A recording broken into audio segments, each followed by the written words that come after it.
Technically speaking हमारा जो amalgamation chapter है मैं वैसे बताता हूँ कंप्लीट हो चुका है, कॉन्सेप्चुअली भी अब कंप्लीट हो चुका है एंड क्वेश्चंस भी हम वैसे प्रैक्टिस कर चुके हैं काफ़ी सारे। लेकिन अभी भी बच्चों स्टडी मैट में कुछ इंपॉर्टेंट क्वेश्चंस बच गए हैं जो एग्जाम के लिए बहुत इंपॉर्टेंट है, इस चैप्टर के लिए बड़े ही इंपॉर्टेंट क्वेश्चंस है। पॉइंट ये कि आज जो मैं क्वेश्चंस कराने वाला हूँ ये क्वेश्चंस जब तक आपसे सॉल्व ना हो जाए, जब तक ये क्वेश्चंस आपको समझ में ना आ जाए, जब तक इन क्वेश्चंस में आपको ग्रिप ना आ जाए, आप ये कभी भी मत समझना कि आपका अमेलगमेशन चैप्टर कंप्लीट हो गया है। ट्रस्ट मी, बहुत इंपॉर्टेंट क्वेश्चंस है, जानबूझ के लास्ट के लिए छोड़ता हूँ हमेशा वो वाले क्वेश्चंस जो आज मुझको आपको कराने हैं।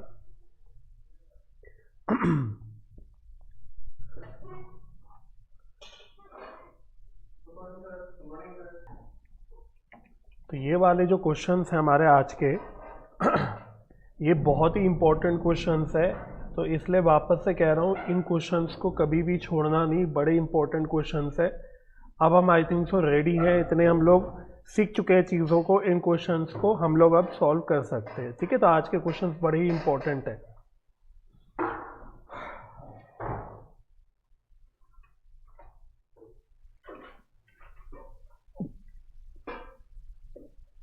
चलो, तो we will start with illustration number 6। Of course पता ही है, बता रहा हूँ मॉड्यूल 3 में ही अब हम लोग, मॉड्यूल 1 तो हमारा या जो भी था 2 हमारा कंप्लीट हो चुका था ऑलरेडी, तो वी आर इन मॉड्यूल 3। तो मॉड्यूल 3 का इलस्ट्रेशन नंबर 6, वेरी इंपॉर्टेंट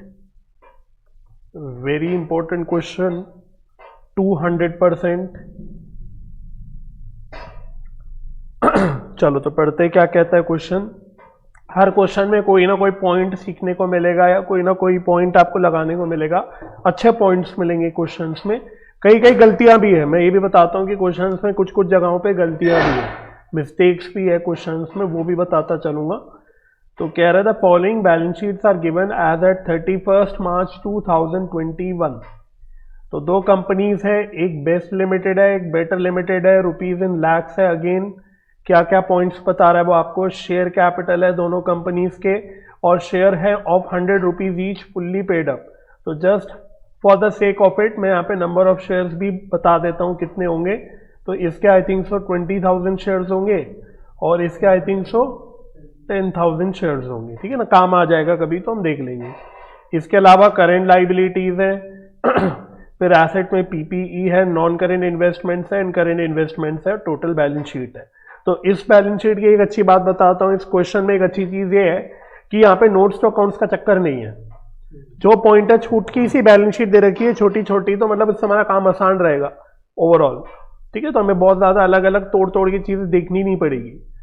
चलो तो अब यहाँ पे पढ़ते हैं हम लोग क्या कह रहा है। Following further information is given. First, Better Limited issued bonus shares on 1st April 2021 in the ratio of 1 share for every 2 held out of reserves and surplus. Important point. तो पॉइंट ये है कि कॉन्सेप्चुअली नई चीज नहीं है। Bonus issue कई बार आप कर चुके हो, बोनस इशू पहले भी हम लोग कर चुके, बट अब उसका इस क्वेश्चन के अंदर एप्लीकेशन आना नई चीज है। ठीक है, तो फिर से देख लो क्या हुआ। बेटर लिमिटेड ने कुछ 1 अप्रैल को बोनस इशू करा। बेटर लिमिटेड मतलब ये जो राइट वाली कंपनी है, जो राइट कॉलम वाली कंपनी है बेटर लिमिटेड, इन्होंने बोनस इशू करा in the ratio of 1 for every 2 held. तो अगर मैं बोनस का रेशियो बोलूं तो बन गया 1:2, 2 के बदले। तो एक बार जल्दी से साथ साथ बताओगे कि बोनस शेयर्स कितने इशू करे होंगे कंपनी ने। हाँ, वेरी गुड। ठीक है, तो हमारे 10,000 शेयर्स थे अभी तक, तो 1/2 हो गया, तो दैट इज 5,000 शेयर्स बोनस के इशू करे होंगे। क्या ये भी बता सकते हो कि बोनस इशू करने के बाद अब टोटल नंबर ऑफ शेयर्स कितने हो गए होंगे? Very good, 15,000। और शेयर कैपिटल कितनी हो गई होगी? 15 लाख। ठीक है ना, तो मतलब क्या हुआ कि क्योंकि 31 मार्च 2021 है, इसके ठीक अगले दिन 1 अप्रैल 2021 को बोनस इशू कर दिया बेटर लिमिटेड ने। चलो बी पॉइंट देखते हैं। कहता है it was agreed that Best Limited will take over the business of better Limited on the basis of latest balance sheet. तो ये होने के बाद क्या हुआ, बेस्ट लिमिटेड ने बेटर लिमिटेड को क्या कर दिया? टेक ओवर कर लिया। सिंपल हो गया, अब्सॉर्ब कर लिया।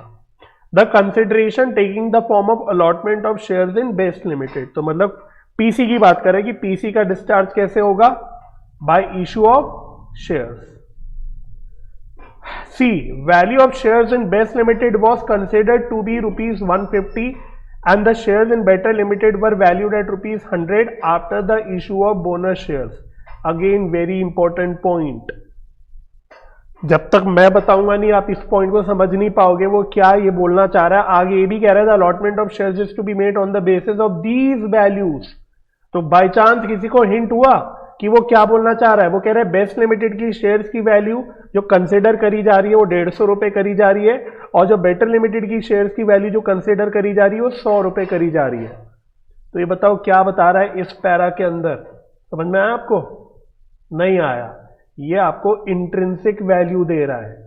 इंट्रिंसिक वैल्यू याद है मैंने पीसी के क्वेश्चन में एक क्वेश्चन करा रखा है, इलस्ट्रेशन नंबर 4 है आई थिंक सो, या 3 या 4 में से एक है, जिसमें हमने इंट्रिंसिक वैल्यू को कंसिडर करा था। तो ये दोनों कंपनीज की इंट्रिंसिक वैल्यू बता रहा है। तो कह रहे हैं कि बेस्ट लिमिटेड की इंट्रिंसिक वैल्यू है 150 रुपीज की और बेटर लिमिटेड की इंट्रिंसिक वैल्यू है 100 रुपीज की। तो कुछ याद है कि जब ऐसे इंट्रिंसिक वैल्यूज आपको गिवन होती है तो आप क्या निकालते हो? मैंने आपको पूरा सिखा रखा है। हाँ, आप स्वैप रेशियो निकालते हो और स्वैप रेशियो निकालने का क्या फॉर्मूला बता रखा था? Using intrinsic value. Intrinsic value of what? Transferor नहीं, ओल्ड कंपनी मतलब transferor company divided by intrinsic value of transferee company. तो बाय द वे यहां पे ट्रांसफरर कंपनी कौन है? बेटर लिमिटेड है। यस, यहां पे बेटर लिमिटेड ट्रांसफरर कंपनी है और ट्रांसफरी कंपनी कौन है? Best Limited. तो ये आपका फॉर्मूला बन गया intrinsic value of better upon intrinsic value of best. तो मैंने यहीं पे सॉल्व कर लिया, मेन आंसर में इतना नहीं करूंगा। तो क्या हो गई इसकी वैल्यू? बेटर लिमिटेड की 100 हो गई और बेस्ट लिमिटेड की कितनी हो गई? 150 हो गई। ये आपका स्वैप रेशियो बन गया। तो ऑफकोर्स इसको सिंप्लीफाई करके आप अकॉर्डिंगली सॉल्व कर सकते हो। ठीक है, चलो तो ये एक और पॉइंट आ गया। फिर डी पॉइंट पे आते हैं, कहता है liabilities of better Limited included 1 lakh rupees due to Best Limited for purchases of from it on which Best Limited made profit of 25% on cost. The goods of ₹50,000 out of the set purchases remained in stock on the date of above balance sheet. दो चीजें बता गया इस para में। एक तो ये inter owing का पॉइंट बता गया, दोनों आपस में डेटर क्रेडिटर है। कह रहे liabilities of better Limited included 1 lakh rupees due to Best Limited. It means क्या हो गया कि बेटर लिमिटेड के कहीं ना कहीं करंट लाइबिलिटीज यानी क्रेडिटर के अंदर कुछ ऐसा अमाउंट है, कितने रुपए का? 1 लाख रुपए का, जो किसको ड्यू है? बेस्ट लिमिटेड को। तो इससे आपको क्या समझ में आया? It means what? Best limited के क्या होगा? करंट एसेट में यानी डेटर के अंदर 1 लाख रुपए होगा, जो किसके तरफ होगा? बेटर। मतलब वही हो गया, इंटरविंग का पॉइंट हो गया। 1 लाख रुपए से दोनों एक दूसरे के डेटर क्रेडिटर है।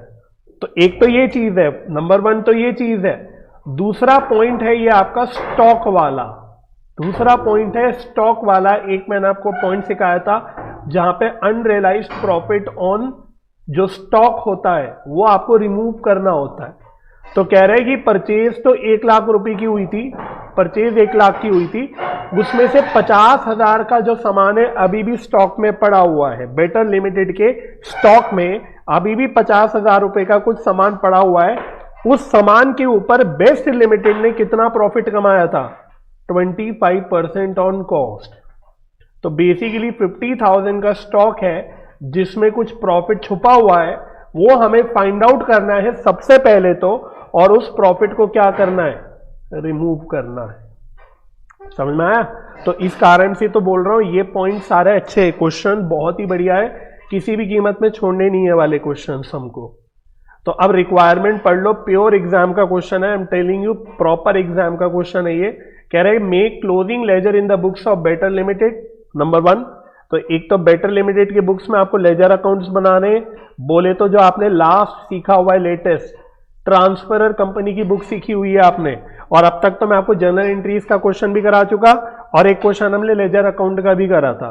क्वेश्चन में कुछ भी मांग सकता है एग्जाम में, वो जर्नल एंट्री भी मांग सकता है, वो अकाउंट भी मांग सकता है। तो we have to be prepared with everything. तो इस क्वेश्चन में उसने एंट्री नहीं मांगी, क्या मांगा है? लेजर अकाउंट्स मांगे हैं, और साथ में उसने फिर ओपनिंग जर्नल एंट्रीज मांगी है बेस्ट लिमिटेड की बुक्स में, मतलब ट्रांसफरी कंपनी की बुक्स में, और साथ ही साथ बैलेंस शीट भी मांगी है आफ्टर द टेक ओवर। बोले तो उसने सब कुछ मांग लिया आपसे, ठीक है। चलो तो 1 बाय 1 मतलब पॉइंट्स को कवर करना है, थोड़ा टाइम डेफिनेटली लगने वाला है क्वेश्चन करने में। सबसे पहली चीज, जो सबसे मेन चीज हमको हमेशा करनी है, that is what, calculation of PCS. तो बड़े ध्यान से करना, क्योंकि यहाँ पे इंट्रिंसिक वैल्यू का इन्वॉल्वमेंट हो गया।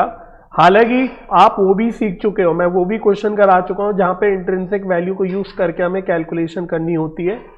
तो payment to, payment in, workings and final amount.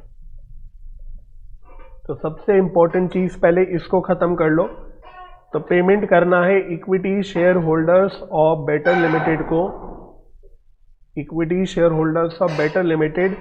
कैसे पेमेंट होगी, इनको हम इशू करेंगे equity shares in best limited, equity shares in best Limited.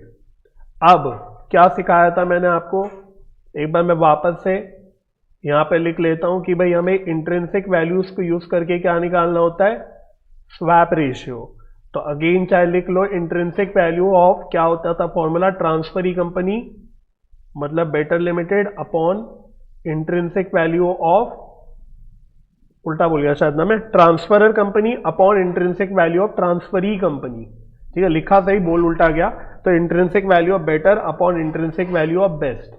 तो बेटर की इंट्रिंसिक वैल्यू है 100 रुपीज की, बेस्ट की इंट्रिंसिक वैल्यू कितनी है 150 रुपीज की।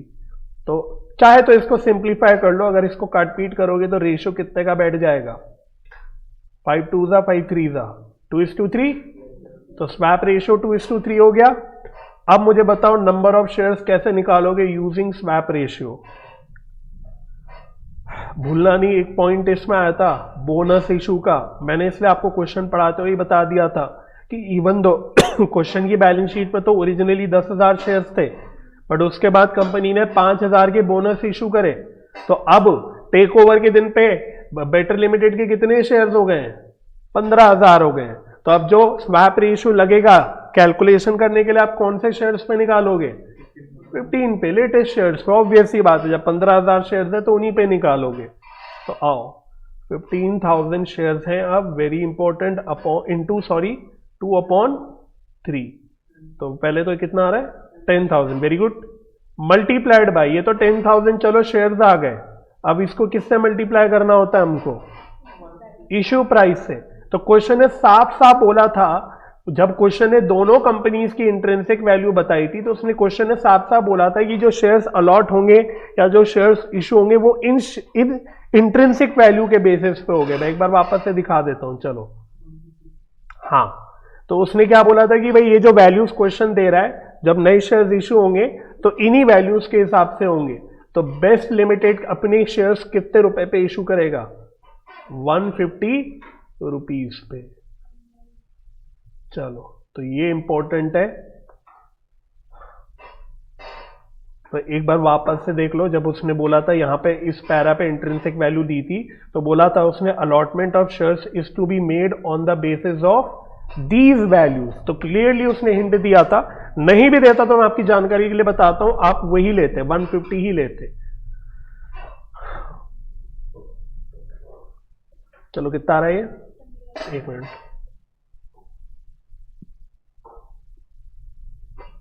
चलो ये 150 रुपीज, तो ये आ गया 15 लाख टोटल। यहां कहीं भी लिख देता हूं। तो बस यही पीसी हो गई, क्योंकि और तो कुछ है नहीं, प्रेफरेंस शेयर्स वगैरह का चक्कर नहीं है, कुछ और देना नहीं है। तो यही आपकी फाइनल पीसी निकल के आ गई, 15 लाख रुपए।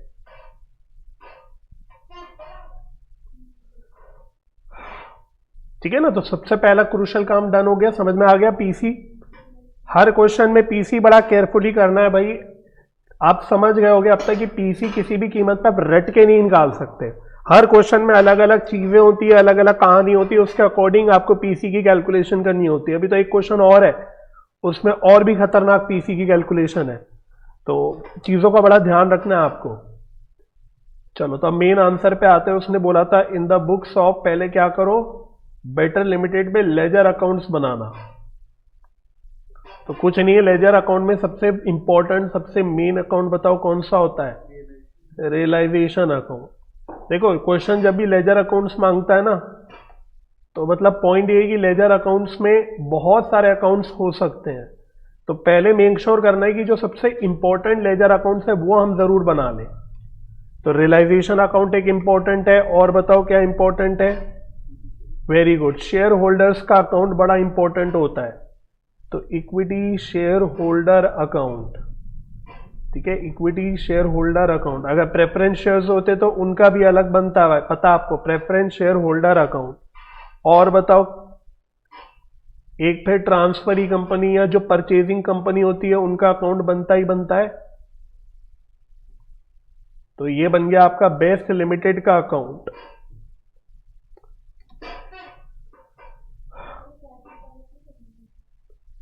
चलो तो अब एक सवाल आया, क्या आप लोग बताओगे क्या इसमें कैश या बैंक अकाउंट बनेगा? कॉन्सेप्चुअली क्या मैंने आपको बताया, कैश या बैंक का करना क्या होता है और क्या हमें लेना होता है, बताओ क्या इसमें कैश या बैंक अकाउंट बनेगा? क्वेश्चन वापस से देख लो, क्वेश्चन देख लो भाई, और बताओ क्या कैश या बैंक अकाउंट बनेगा या नहीं बनेगा? फटाफट बताओ। नहीं बनेगा तो क्यों नहीं बनेगा, बनेगा तो क्यों बनेगा? वेरी, हाँ, क्वेश्चन साइलेंट है अबाउट कैश या बैंक, तो क्या मानते हैं कि उल्टा बोल रहे हो? कैश या बैंक क्या हो गया है? टेक ओवर हो गया है। तो वंस कैश या बैंक टेक ओवर होता है तो वो किधर चला जाता है? Just like any other asset, realisation में चला जाता है। पॉइंट क्लियर हो गया? ठीक है, तो क्या अगेन बनेगा इसमें कैश या बैंक अकाउंट? नहीं बनेगा। अच्छा, कुछ अब और अकाउंट्स में 2-3 और बना रहा हूं, आपके लिए बनवा के दिखा रहा हूं। एक बनाना, ये भी कभी कभी किसी और क्वेश्चन में मांग सकता है, तो you should know equity shares in best limited का अकाउंट। तो बताओ समझ में आए कौन सा अकाउंट है? Equity shares in best limited account, ये कौन सा अकाउंट है? बताओ फटाफट से। ये जब पीसी डिस्चार्ज होती है तो जो इक्विटी शेयर्स नहीं आ जाती कंपनी के पास, ट्रांसफरी कंपनी की, ये उसका अकाउंट है। और बनाओ, अभी एक अकाउंट और बनवा रहा हूं, 2 बल्कि और बनवा रहा हूं, ताकि आपको बिल्कुल पॉइंट अच्छे से समझ में आए, कोई डाउट ना रहे। एक बनाना इक्विटी शेयर कैपिटल का अकाउंट, ठीक है ना? तो पूरा बताऊंगा कैसे बन रहा है, क्यों बन रहा है। एक बना दो इक्विटी शेयर कैपिटल का अकाउंट।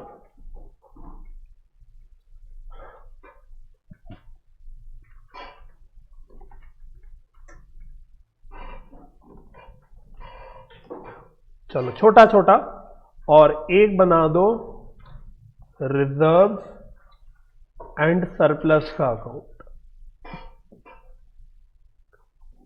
क्यों बना रहा हूं मैं, अभी समझ में आएगा, या आपको अभी खाली बना दो। छोटे छोटे बनेंगे, मैंने तो खैर काफी बड़े बना दिए, बट फिर भी छोटे छोटे ही बनने वाले हैं, बस इससे ज्यादा कोई अकाउंट बनाने की जरूरत नहीं है।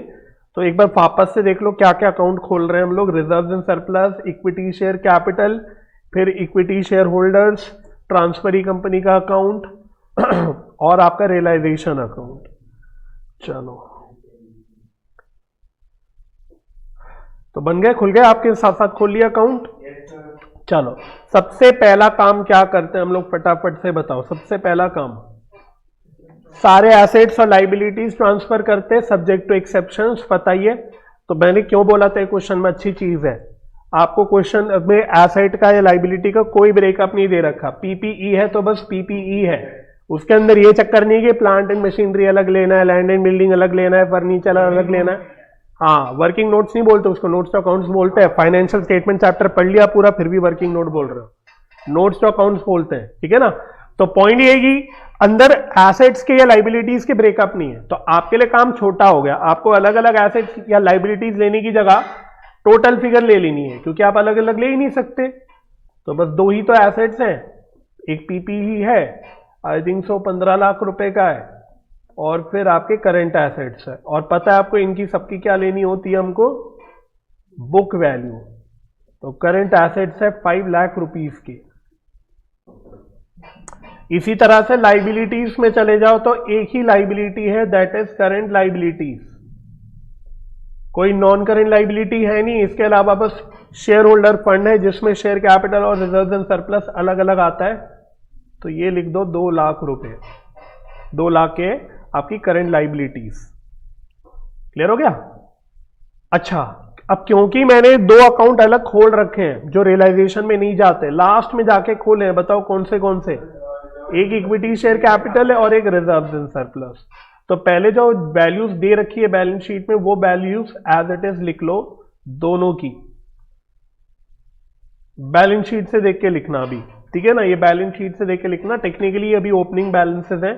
तो अगर इक्विटी शेयर कैपिटल में देखोगे तो अभी फिलहाल 10 लाख रुपए है और रिजर्व एंड सरप्लस में कितना है? 8 लाख रुपए है। तो लिख लो 10 lakhs एंड 8 lakhs। तो इक्विटी शेयर कैपिटल में 10 लाख आ गया और यहां पे 8 lakhs आ गया। सही है? यहां तक ठीक है? अब क्वेश्चन ने सबसे पहले पॉइंट में बोला था कि भाई हमने 1:2 में बोनस इशू करा है out of reserve and surplus. तो बताओ फटाफट से बोनस इशू की नेट मेन एंट्री क्या हुई होगी। मैं यहां पे बोनस इशू की एंट्री भी करके एक बार आपको दिखाता हूं। बोनस इशू की क्या एंट्री हुई होगी?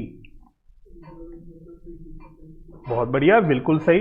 तो अगर मैं ये एंट्री लिख लूं, reserve and surplus account debit, आपने जो सीए फाउंडेशन लेवल पे एंट्री सीखी होगी वो ऐसे सीखी होगी कि रिजर्व डेबिट होती है, 2 पहले हम लोग शेयर होल्डर्स करते हैं, मतलब अमाउंट को ड्यू करते हैं, या 2 बोनस इशू करते हैं, दोनों में से कुछ भी कर सकते हैं। और फिर अगली एंट्री में हम लोग bonus issue to share capital करके एंट्री करते हैं। तो मैं क्या कर रहा हूं, मैं नेट एंट्री बना रहा हूं। अल्टीमेटली नेट में क्या एंट्री होती है? Reserve and surplus account debit to equity share capital account. और अमाउंट तो हम ऑलरेडी निकाल चुके थे, कितने रुपए का आपका बोनस इशू हुआ है? 5 लाख रुपए का हुआ है। तो एंट्री पेपर में ऑफ कोर्स नहीं करनी, अभी तो अंडरस्टैंडिंग के लिए करी। पॉइंट ये कि इस एंट्री की पोस्टिंग कैसे होगी दोनों अकाउंट में? हाँ, इधर डेबिट में आ जाएगा to equity share capital account 5 lakh,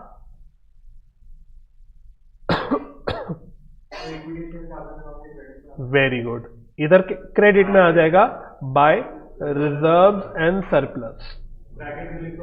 हाँ, ब्रैकेट में बोनस लिख लो, बिल्कुल 100% सही बोला, ब्रैकेट में बोनस लिख लो।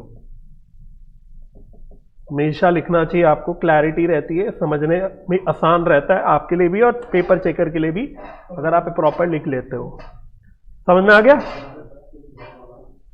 चलो अब बताओ, अब मुझे बताओ दोनों में इक्विटी शेयर कैपिटल और रिजर्व एंड सरप्लस में बोनस इशू करने के बाद क्या क्या बैलेंसेस बच गए? यहां पे 15 लाख बच गया। अभी बस अमाउंट लिखना, इधर मत लिख देना कुछ। और रिजर्व एंड सरप्लस में कितना बच गया? 3 लाख। तो अब पॉइंट ये है कि ये दोनों भी बैलेंसेस किधर जाएंगे? क्या इसको मैं क्लोजिंग बैलेंस सीडी करके लिखूं? नहीं। क्यों नहीं लिखना? क्योंकि भाई अब तो बिजनेस बंद हो रहा है, हमें तो बुक्स क्लोज करनी है, अकाउंट क्लोज करने हैं। हाँ एग्जैक्टली, हमें सब क्लोज करना है। तो अब अपना कॉन्सेप्ट लगाओ जो सीखा था भाई, इक्विटी शेयर कैपिटल और रिजर्व एंड सरप्लस, इनके बैलेंसेस किधर ट्रांसफर करते हैं हम लोग? आपने एंट्री में सीखा हुआ है, वेरी गुड। तो ये बैलेंसेस किधर ट्रांसफर हो जाएंगे?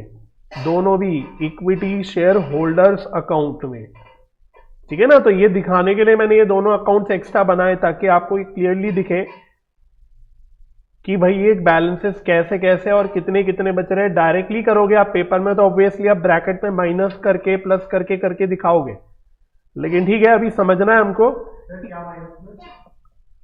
तो पेपर में आप कैसे करोगे? देखो इसी काम को आप पेपर में क्या करोगे, तो पहले आप लिख लो ये कि दोनों के बैलेंसेस इक्विटी शेयर होल्डर्स में गए। अब ये इक्विटी शेयर होल्डर अकाउंट ये रहा, आप कैसे लिखोगे? यहां लिखोगे by equity share capital account.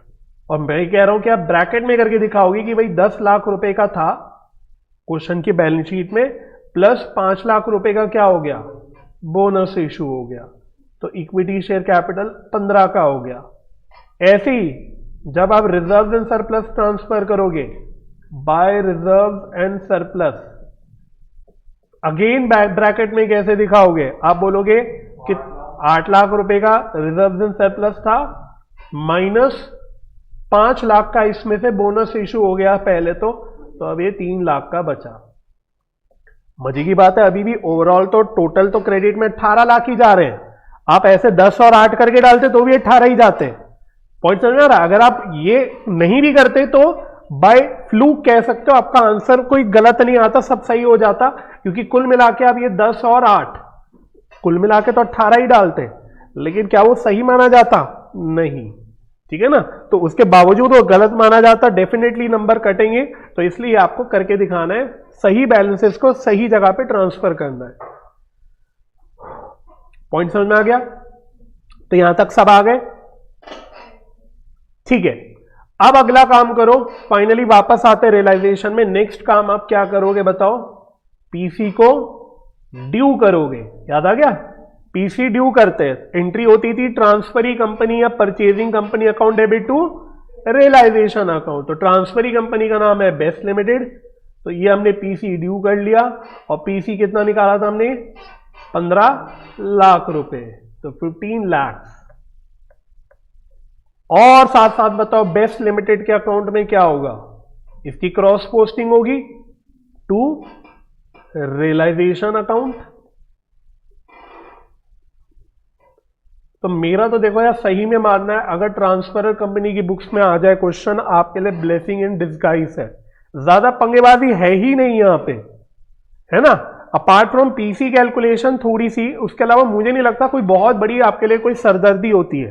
Transferee company में बहुत सरदर्दी होती है, बैलेंस शीट भी बनानी पड़ती है, एंट्रीज भी अलग अलग तरह की करनी पड़ती है, वहां पे भी अलग अलग, मर्जर अलग है, परचेज अलग है, पंगेबाजी बहुत है, इसमें नहीं होती, ठीक है। तो एनीवे हो गया ये। नेक्स्ट क्या एंट्री करते हो? वंस पीसी ड्यू करा, उस पीसी को सेटल करते हैं, तो क्या एंट्री होती है? अब देखो रिवाइज करके आयोगे तो फटाफट आना चाहिए, अगर नहीं करके आयोगे तो आप अटकोगे डेफिनेटली। क्या एंट्री होती है? डेबिट तो ऑलरेडी कर चुके, बेस्ट लिमिटेड टू रियलाइजेशन, अब वो सेटल हो रही है पीसी, तो equity shares of Best Limited to Best Limited. तो यहां पे इसकी यहां पे ऐसे पोस्टिंग आ जाएगी, bye equity shares in best limited 15 lakh रुपए,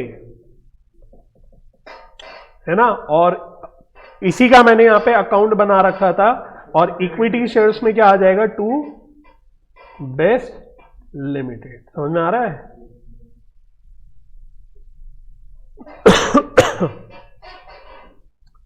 चलो अब तो लगभग काम खत्म हो गया। अब आप मानोगे मेरी बात सर, ट्रांसफर कंपनी तो कब खत्म हो जाता है ऑनेस्टली पता नहीं लगता। अब तो क्या करना है, रियलाइजेशन का काम तो पूरा हो गया। हमेशा एक बात का ध्यान रखना, अगर क्वेश्चन में प्रेफरेंस शेयर कैपिटल भी है, मैं आपको कई बार बता चुका, तो आप रियलाइजेशन खत्म करने से पहले या रियलाइजेशन का प्रॉफिट लॉस निकालने से पहले हमेशा प्रेफरेंस शेयर कैपिटल को या जो भी है प्रेफरेंस शेयर होल्डर्स को क्लोज करोगे। पता है ना क्यों? क्योंकि उसका भी कुछ प्रॉफिट या लॉस रियलाइजेशन में ट्रांसफर होता है, बट क्योंकि इस क्वेश्चन में प्रेफरेंस शेयर्स तो है ही नहीं, तो आपका काम ही खत्म हो गया। तो अब बताओ क्या आ रहा है अल्टीमेटली? लॉस आ रहा है कितने का? 3 लाख का आ रहा है। तो टोटल डेबिट का ज्यादा आ रहा है 20 लाख रुपए। तो यहां पे हमारा अल्टीमेटली लॉस आ रहा है 3 लाख रुपीस का। और ये लॉस फटाफट बताओ किधर ट्रांसफर होता है? याद है? Equity share holders, yes. तो एंट्री जो सीखी है अपने, that is equity share holders account debit to realisation account. और साथ में लॉस को, इस इक्विटी शेयर होल्डर्स वाले लॉस को क्या करोगे? इधर क्रॉस पोस्ट करोगे to realisation account, debit side में लॉस 3 लाख रुपए।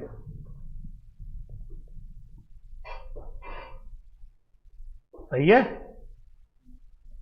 और अल्टीमेटली अब लास्ट एक ही काम तो रह गया, ये जो शेयर्स पड़े हमारे पास 15 लाख के, अब ये शेयर्स किसको दे देने हमको? इक्विटी शेयर होल्डर्स को, क्योंकि सारा का सारा देखो ना अपना पीसी की कैलकुलेशन, पेमेंट 2 में क्या लिखा हुआ है आपने? Equity share holders. तो सारा पैसा ये शेयर या जो भी है किसका है? इक्विटी शेयर होल्डर्स का है। तो किसको ट्रांसफर हो जाएगा?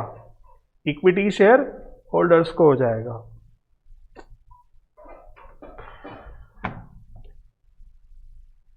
चलो तो इधर आ जाओ, एंट्री बताओ क्या होती है। जब तक ट्रांसफर करने की एंट्री क्या होती है? Equity share holders account debit to equity shares in Base Limited. भाई रिवाइज करना आपकी जिम्मेदारी है। 2 क्लासेस ऑलरेडी हो चुकी हैं जिसमें हम ट्रांसफर कंपनी कर चुके हैं। अगर आप शांत बैठे हो तो आपके लिए वेकअप कॉल है भाई, मैं बता रहा हूं। अगर इस पॉइंट पे आप इतने शांत बैठे हो तो आपके लिए बड़ी दिक्कत की बात है। ये चीजें अब आपके टिप्स में हो जानी चाहिए थी। रिवाइज करोगे तो ही होंगी, नहीं तो नहीं होगी। मैं कितने भी क्वेश्चन करा लूं कोई फायदा नहीं होने वाला जब तक आप घर पे खुद नहीं करोगे।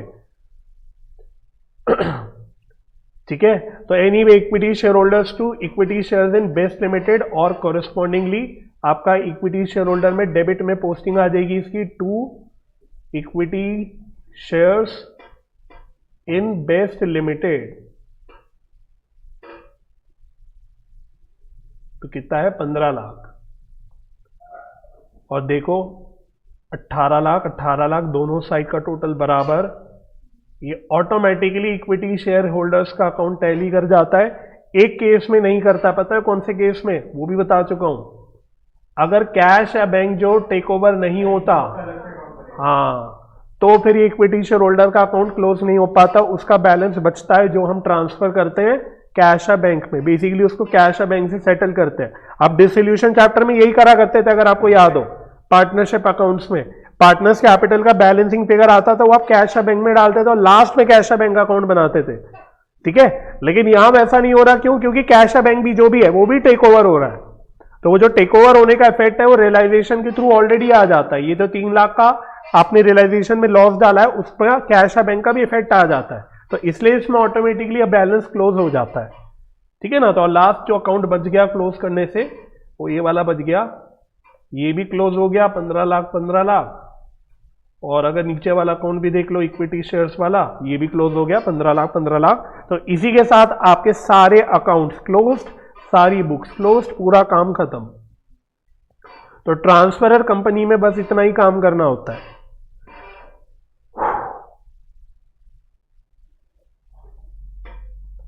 चलो आगे। अब क्या बच गया? अब किसके बुक्स में काम बच गया? ट्रांसफरी कंपनी की बुक्स में काम बच गया। क्या करना है उनके बुक्स में? हमें 2 काम करने हैं। एक जर्नल एंट्रीज भी करनी है, एक बैलेंस शीट भी बनानी है।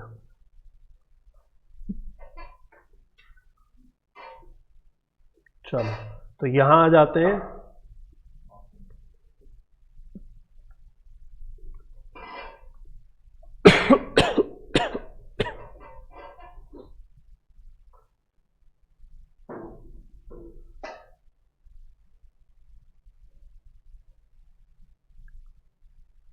चलो तो लिखो इन द बुक्स ऑफ, बताओ ट्रांसफरी कंपनी कौन है? Best Limited.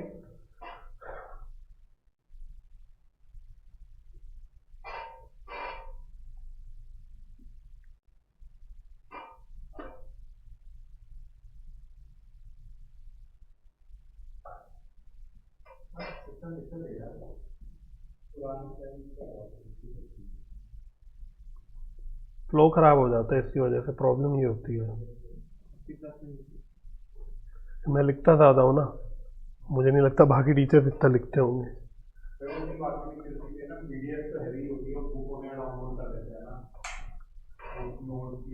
तो मेरा है कि मैंने खुद अपनी लाइफ में लिख लिख के पढ़ाई करी है। मैंने फाइनल में आधे ज्यादा सब्जेक्ट तो सेल्फ स्टडी करके करे थे और मैं सिर्फ लिख लिख के करता। तो मेरी हैबिट ही हो गई कि जब पढ़ना है तो लिख लिख के करना है, इसलिए पढ़ाता भी हो तो लिख लिख के कराता हूँ। पॉइंट वही है।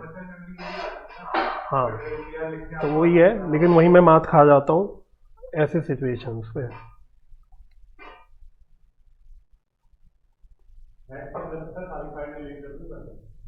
नहीं भाई ऐसा कुछ मत करना। नहीं मेरी भी फाइल्स है ना, अकेले आप और उनकी थोड़ी ना है, मेरी भी चली जाएगी। चलो आओ भाई, इन द बुक्स ऑफ अभी भी नहीं चल रहा है सही से। नहीं वो लगेगा नहीं ना यहाँ पे। नहीं नहीं रहने दो, क्योंकि मुझे वहाँ का सेटअप आइडिया नहीं है कैसे होगा।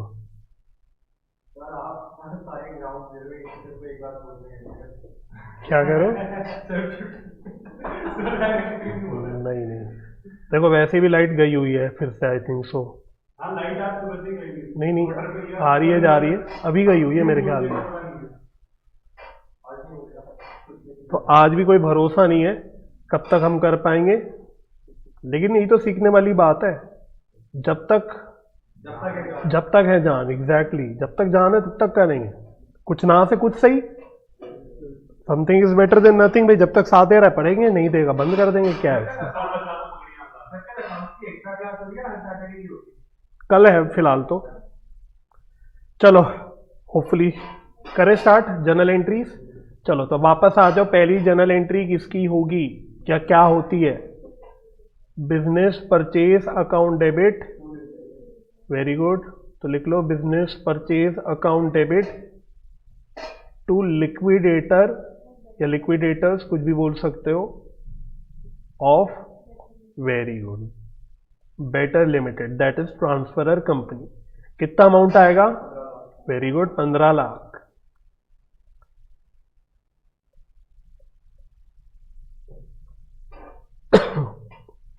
उसके बाद चलो अब देखो यहां पे एक रेयर सिचुएशंस कभी कभी ऐसी आ सकती है, वैसे मैंने जनरली देखा बहुत कम ऐसी प्रॉब्लम आती है, बट एक रेयर सिचुएशन यहां पे क्या है बताए, क्या आपको पता लगा? इस क्वेश्चन में हमें क्लियरली समझ नहीं आ रहा कि नेचर ऑफ परचेज है कि नेचर ऑफ मर्जर है। देखा जाए तो इसमें नेचर ऑफ मर्जर की कोई कंडीशन पिटती हुई नहीं दिख रही। अगर आप देखोगे सारी एसेट्स लाइबिलिटीज टेक ओवर हुए हैं, किसी की वैल्यू चेंज नहीं हुई है कहीं पे भी, सारी पीसी जो है बाय इक्विटी शेयर सेटल हुई है। तो 5 में से 3 कंडीशन जो मेन होती है वो तो ऐसी हो गई, बाकी 2 कंडीशन तो हम वैसे ही मानते हैं कि वो हो ही रही है ना। तो पॉइंट ये है कि यहां पे आप कुछ भी अज्यूम कर सकते हो कि भाई नेचर ऑफ परचेज अज्यूम कर लो या नेचर ऑफ मर्जर अज्यूम कर लो, बट मेरी सलाह ये है कंपैरेटिवली थोड़ा नेचर ऑफ परचेज इजी रहता है, क्योंकि नेचर ऑफ मर्जर में फिर हमें वो एडजस्टमेंट वगैरह करनी पड़ती है रिजर्व में, वो भी ऐसे वैसे देखा जाए इतनी मुश्किल नहीं है, वो भी हो जाएगी। But comparatively nature of purchase थोड़ा सा मतलब बिल्कुल मार्जिन से इजी होता है। तो आई वुड सजेस्ट कि आप क्या करो, परचेज मान लो, ठीक है। उसके पीछे कोई कॉन्सेप्चुअल लॉजिक नहीं है, पहले बता रहा हूं, मानने को कुछ भी मान सकते हो इस क्वेश्चन में। एज आई सेड मर्जर की भी कोई कंडीशन पिट नहीं रही है, समझ में आ गया? तो मैं क्या मान के सॉल्व कर रहा हूं इसको, परचेज, ठीक है। तो वैसे मैंने देखा है बहुत कम ऐसी प्रॉब्लम आती है, बट अगर आ जाती है तो आप परचेज मान के काम कर लेना, ठीक है। इंस्टीट्यूट भी वही करता है। चलो तो अब उस हिसाब से नेचर ऑफ परचेज के हिसाब से बनाते हैं सेकेंड एंट्री। तो एसेट सारे डेबिट करने हैं, तो एक पीपीई है, एक आपका करंट एसेट है। PPE account debit and current asset account debit कितने कितने थे? 15 लाख था शायद पीपीई और 5 लाख था आपका करंट एसेट, ठीक है ना। वैल्यू में no change, as it is वही सेम वैल्यू आ गई। 2 लाइबिलिटीज, एक ही तो लाइबिलिटी थी करंट लाइबिलिटीज, कितनी की थी? 2 लाख की, इसकी भी वैल्यू में नो चेंज। और 2 बिजनेस परचेज बीपी 15 लाख हो गया। तो अब कुछ बैलेंस बच रहा है क्या? 3 लाख का बैलेंस इधर बच रहा है, तो ये क्या हो गया? Capital reserve.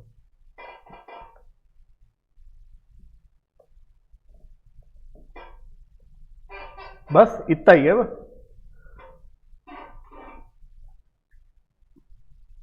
चलो ये एंट्री भी डन हो गई। फिर थर्ड एंट्री, अब लिक्विडेटर्स को सेटल करना है पीसी, लिक्विडेटर ऑफ क्या नाम था, बेटर लिमिटेड अकाउंट डेबिट, वही 15 लाख रुपए। अब बस थोड़ा ध्यान से काम करना, भूल मत जाना, हमने कितनी वो ली थी वैल्यू, इशू प्राइस कितनी उठाई थी याद है? पीसी निकालते वक्त 150, जबकि फेस वैल्यू शेयर्स की कितनी है? क्लियरली लिखा हुआ है 100 रुपए। यस, तो इसका मतलब यहां पे सिक्योरिटीज प्रीमियम भी आ जाएगा, आपको ब्रेकअप करके लिखना पड़ेगा, ये मत भूलना।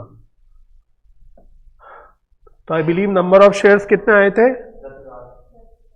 10 आए थे पक्का? हाँ 10 आए थे, यस। 10,000 इंटू 150 करा था। तो ब्रेकअप बस बड़ा सिंपल है, 10,000 इंटू 100 फेस वैल्यू और 10,000 इंटू 50, तो ये आ गया 10 लाख एंड 5 लाख।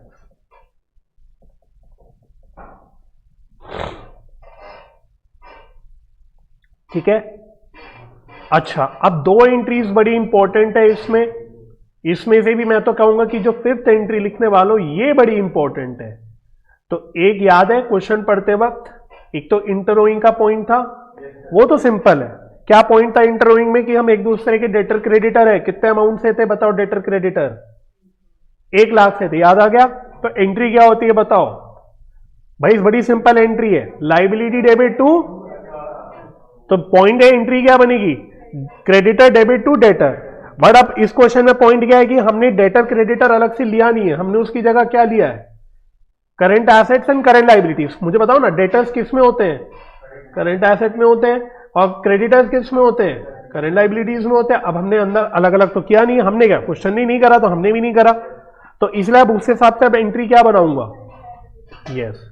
तो इंस्टेड ऑफ क्रेडिटर में जनरल लिख लूंगा कि भाई क्योंकि क्रेडिटर्स करंट लाइबिलिटी के अंदर ही हैं तो उनको डेबिट कर दूंगा। ब्रैकेट में चाहे लिख लो क्रेडिटर टू करंट एसेट। तो इसका मतलब ये नहीं कि आप गलती से क्वेश्चन में अपने पेपर में क्रेडिटर डेटर लिख के खाली आ जाए तो गलत हो गया, वो भी सही माना जाएगा। ठीक है, वो भी सही माना जाएगा, उसमें भी कोई दिक्कत नहीं है। हाँ, बट ये मैं इसलिए कर रहा हूं क्योंकि भाई है ही नहीं क्रेडिटर डेटर, तो मैंने अलग अलग करा ही नहीं। तो 1 लाख सॉरी, हो गया। अच्छा, अब एक आपका अनरियलाइज्ड प्रॉफिट वाला पॉइंट था। कैलकुलेशन मैं बताऊंगा, मुझे एंट्री याद दिला दो। उसकी एंट्री क्या होती थी? स्टॉक में अनरियलाइज्ड प्रॉफिट रिमूव करने की। नेचर ऑफ परचेज का केस ले रहे हैं हम लोग, तो उस हिसाब से एंट्री क्या होती थी? नहीं याद?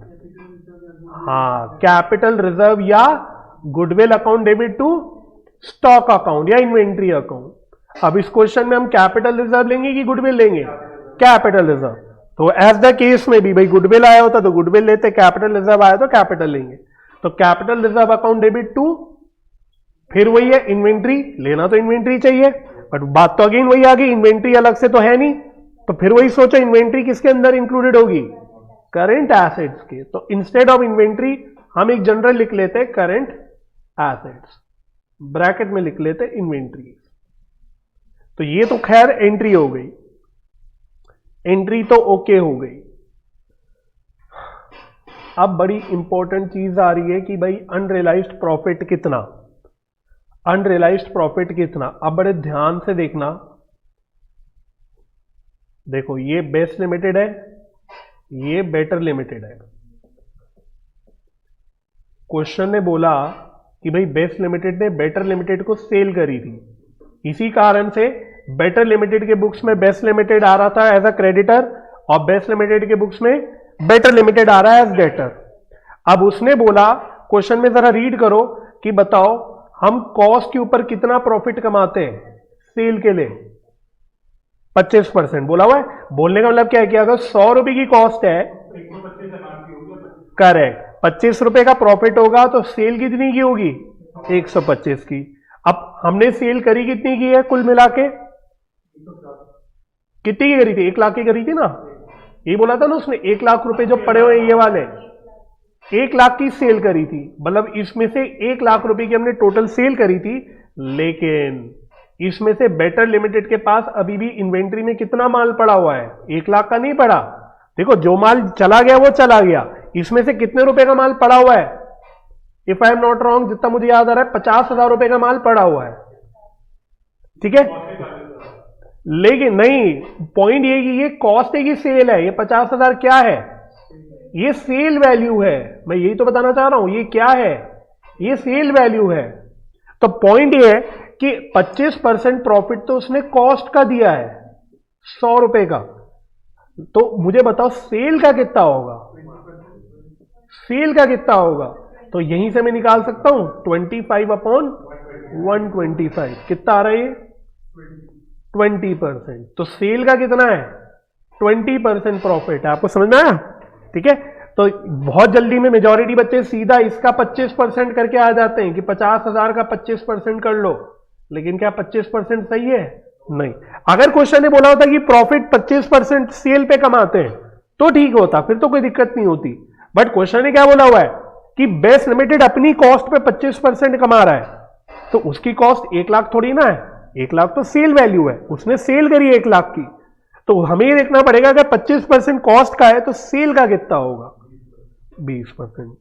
तो मैथमेटिकली समझ में आ गया। तो इसलिए तो यार मैं तो, मुझे आपका नहीं पता, मैं तो 11वीं क्लास से बच्चों को मैं एक सिंपल फंडा सिखाता हूं। आपने अगर पहले, हाँ मतलब मैं तो सिंपल ये फंडा सिखाता हूं, मैं हमेशा ये बोलता हूं कि ये जब तक आप ये सब्जेक्ट कर रहे हो अकाउंटेंसी का, इवन कॉस्ट अकाउंटिंग का, तब आपको ये हमेशा काम आएगा। 1/n of cost is equal to 1+n of sale. Accounts में तो आता ही है काम, और भी सब्जेक्ट्स में आता है, आई थिंक कॉस्ट अकाउंटिंग में भी आता है यूज, ठीक है ना। तो ये बस आप याद रखोगे तो आपको फटाफट हो जाएगा। तो देख सकते हो आप इसको टैली कर सकते हो। क्वेश्चन ने 25% ऑफ कॉस्ट बोला था, तो 25% का मतलब ही क्या होता है 1/4 ऑफ कॉस्ट, तो सेल्स का ऑटोमेटिकली कितना हो गया 1/5 हो गया। तो आप ऐसे भी कैलकुलेट कर सकते हो, जो भी याद आ जाए पेपर में, जो भी समझ में आ जाए वो अप्लाई कर लोगे, आंसर आ जाएगा। तो अल्टीमेटली मैं यहां पे अब सही लिख लेता हूं, ये 20% हो गया, या फिर 1/5 बोल सकते हो, कुछ भी बोल सकते हो। तो कितना आ रहा है बताओ 10,000। यस, ये आपका 10,000 आ रहा है। तो बस ये कैलकुलेशन मेन थी, एंट्री तो सेम ही चलती है बट कैलकुलेशन पे ध्यान देना है। तो अल्टीमेटली कितना अमाउंट आ गया 10,000। चलो, तो मैं थोड़ा सा ऐसे कोशिश करता हूं ऐसे दिखा दूं, तो आप पूरा प्रॉपरली नोट कर लो। एंट्रीज आपकी कंप्लीट हो गई हैं। अब बैलेंस शीट वाला पार्ट बचा है, तो पहले तो खैर इसको कर लो, फिर हमें बेस्ट लिमिटेड की बैलेंस शीट भी बनानी है। स्किप नहीं करूंगा, वो भी बना के ही मानूंगा मैं पूरी बैलेंस शीट। तो ये प्रॉपर नोट करके मुझे बता देना, डन बोल देना। तब तक ऑनलाइन के धुरंधर बच्चे बता दें जल्दी से अभी तक की पॉइंट में कोई डाउट है क्या, किसी भी पॉइंट पे?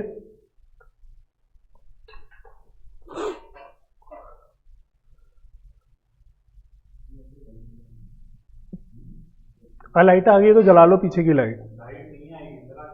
आई, अभी आई तो मेरे ख्याल से, if I am not wrong I है।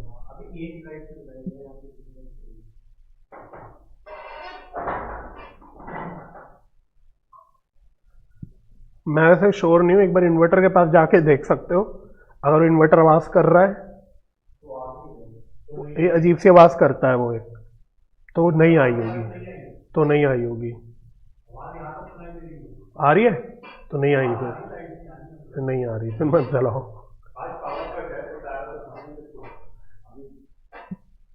चलो हो गया, चलो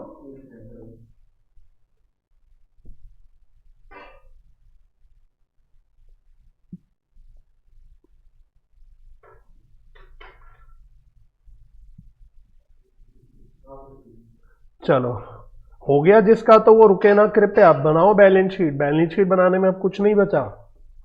बैलेंस शीट तो कितनी बार हम बना चुके हैं। Balance sheet of Best limited, या तो बोल दो एज ऑन 1 अप्रैल, या सीधा बोल दो आफ्टर अमेलगमेशन, या आफ्टर टेक ओवर, या आफ्टर अब्जॉर्प्शन, जो भी लिखना चाहो लिख सकते हो।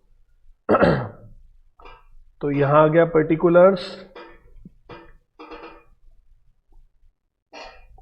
Note number, amount. चलो, तो फर्स्ट आता है क्या, इक्विटी एंड लाइबिलिटीज। देखो लाइनें वाइनें खींचना आप है ना, मैं नहीं खींचता टाइम बचाने के लिए, क्योंकि लाइन खींचना तो अब मतलब आप क्या ही सिखाऊं मैं। मेन तो अंदर का फॉर्मेट और कंटेंट होता है। तो शेयर होल्डर्स फंड्स, इसमें क्या क्या आएगा, एक आएगा शेयर कैपिटल, नोट नंबर 1, और आएगा रिजर्व्स एंड सरप्लस, मतलब इनके नोट बना लेंगे हम लोग, इवन दो क्वेश्चन में नहीं थे फिर भी बना लेंगे। नोट नंबर 2, इसके अलावा कोई भी नोट बनाने की जरूरत है ही नहीं हमको, जब क्वेश्चन में ही नहीं है तो हम क्या बनाएंगे। बट हाँ, हमको इसके अंदर ही कैलकुलेशंस चेक करनी पड़ेगी। चलो, करंट लाइबिलिटीज, हाथ के हाथ इनको साथ साथ कैलकुलेट करते हुए चलते हैं, और शेयर कैपिटल और रिजर्व एंड सरप्लस को तो बाद में कंप्लीट कर लेंगे। चलो, तो ध्यान पूर्वक करना है, आराम से करना। Current liability step by step करना। पहले देखो बेस्ट लिमिटेड की अपनी कितनी थी, उसकी खुद की बैलेंस शीट में 20 लाख थी, ओके। अब अपनी एंट्री नंबर 2 में देखो, जो अभी हमने ऊपर करी, उसमें हमने कितनी करंट लाइबिलिटीज क्रेडिट कर रखी है, कितनी कर रखी है, 2 लाख। और इसके अलावा देखो किसी और एंट्री में करंट लाइबिलिटीज यूज हुआ है क्या, किसी भी और एंट्री में। ये रहा, जब हमने इंटर का पॉइंट डील करा था, इसकी एंट्री करी थी, तो बेसिकली हमने इसमें 1 लाख से अपनी करंट लाइबिलिटी क्या करी है, बढ़ाई है कि कम करी है, कम करी है। डेबिट किया है ना हमने लाइबिलिटी को, मतलब लाइबिलिटी क्या की हमने, कम किया है, तो इसका भी तो इफेक्ट लेना पड़ेगा। तो 1 लाख से आपकी लाइबिलिटी कम होगी, बस ऐसे काम करना है। एक मैंने बता दिया आइडिया देने के लिए, सब में यही काम करना है आपको। तो अल्टीमेटली कितना आ रहा है इसका अमाउंट, 21 लाख। चलो कर लेंगे इसका टोटल बाद में, हो गया। ऐसी एसेट साइड पे आ जाओ, एसेट्स, इसमें एक तो क्या है, नॉन करेंट एसेट्स है, उसके अंदर आई थिंक सो एक पीपीई है, और इन्वेस्टमेंट्स भी है क्या, इन्वेस्टमेंट्स नहीं है क्या, चलो ठीक है ना, मुझे भी लग रहा था है इन्वेस्टमेंट्स, नॉन करेंट इन्वेस्टमेंट्स है, चलो। बट हमारी है वो, इसलिए हमें याद नहीं था क्योंकि अगली सामने वाली कंपनी की थी नहीं। बट एनीवे पहले पीपीई वही काम करो, हमारी पहले चेक करो कितनी पीपीई है हमारी, मतलब बेस्ट लिमिटेड की बैलेंस शीट में कितनी पीपीई आ रही है, 25 लाख। अब एंट्री नंबर 2 चेक करो, हमने कितनी पीपीई डेबिट करी है, वेरी गुड, 15 लाख। और किसी भी एंट्री में हमने पीपीई अकाउंट दो टच भी नहीं करा, कुछ भी नहीं करा, तो अल्टीमेटली पीपीई का कितना बैलेंस आ गया, 40 lakh. And non current investment में तो कोई बिल्कुल भी लफड़ा नहीं है, खाली हमारा ही है, सामने वाली कंपनी का है नहीं, तो इसके तो फाइनल फिगर अपनी आ जाएगी डायरेक्ट, कितनी है, 5 लाख। ठीक है, तो बच्चा बैलेंस शीट देख के डर जाता है, but trust me balance sheet तो बहुत आसान हो गई अगर एंट्रीज सही करी है तो। आओ भाई, करंट एसेट्स अगेन ध्यान से करना, फिर वही चीज, हमारी खुद के करंट एसेट्स बैलेंस शीट में देखो, बेस्ट लिमिटेड की बैलेंस शीट में कितने आ रहे हैं, 20 लाख आ रहे हैं, देखते चलना क्वेश्चन के अंदर। प्लस अब ऊपर एंट्री नंबर 2 में देखो कितने करंट एसेट्स डेबिट करे थे, 5 लाख, वेरी गुड। और 2 एंट्रीज और है जिसमें हमने करंट एसेट्स क्रेडिट करे हैं, याद आ गया। एक इंटरव्यूइंग वाला पॉइंट है जिसमें हमने 1 लाख से करंट एसेट्स क्रेडिट करके खत्म करे, और इसके अलावा एक और बताओ कहां है, 10,000 का हमने अनरियलाइज्ड प्रॉफिट रिमूव करा था, इन्वेंट्री कम कर रही थी, तो उसमें भी हमने करंट एसेट्स क्रेडिट करे हैं। फॉर योर नॉलेज, अगर यह लिक्विडेशन एक्सपेंस वाला पॉइंट भी होता कि खर्चा हुआ है, तो वो भी कैश में पे होता, तो उसमें भी फिर वो भी कम होता इसके अंदर, अगर होता तो, है नहीं तो बात ही खत्म हो गई। 2390, तो मजे की बात है कि एसेट साइड तो आपकी पूरी डन हो गई, अब खाली फालतू का काम बच गया, हमें जबरदस्ती करना पड़ रहा है, जबकि क्वेश्चन ने तो करा भी नहीं था। नोट्स टू अकाउंट्स, तो शेयर कैपिटल का नोट कुछ नहीं है, चेक करो हमारे कितने नंबर ऑफ शेयर्स थे, इसलिए मैंने क्वेश्चन पढ़ते वक्त नंबर ऑफ शेयर्स पहले आपको मार्क करवा लिए थे। हमारे कितने नंबर ऑफ शेयर्स थे, फटाफट चेक करो, हमारे खुद के,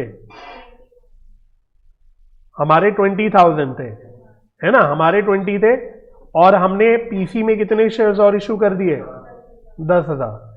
ठीक है, वैसे लिखने की जरूरत नहीं है, ब्रैकेट में लिख रहा हूं बस।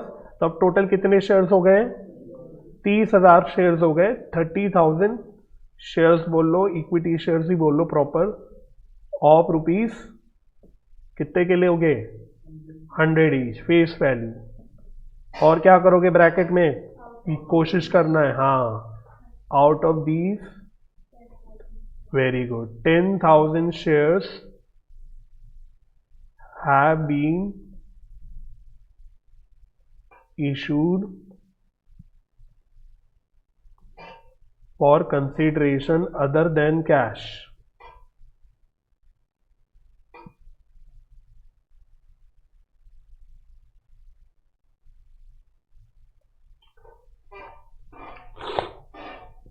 तो कितना आ रहा है फाइनल? 30 लाख। तो डन हो गया शेयर कैपिटल। तो 30 लाख हो गया शेयर कैपिटल, बच गया रिजर्व्स एंड सरप्लस। ये भी कर लेते हैं, reserve and surplus.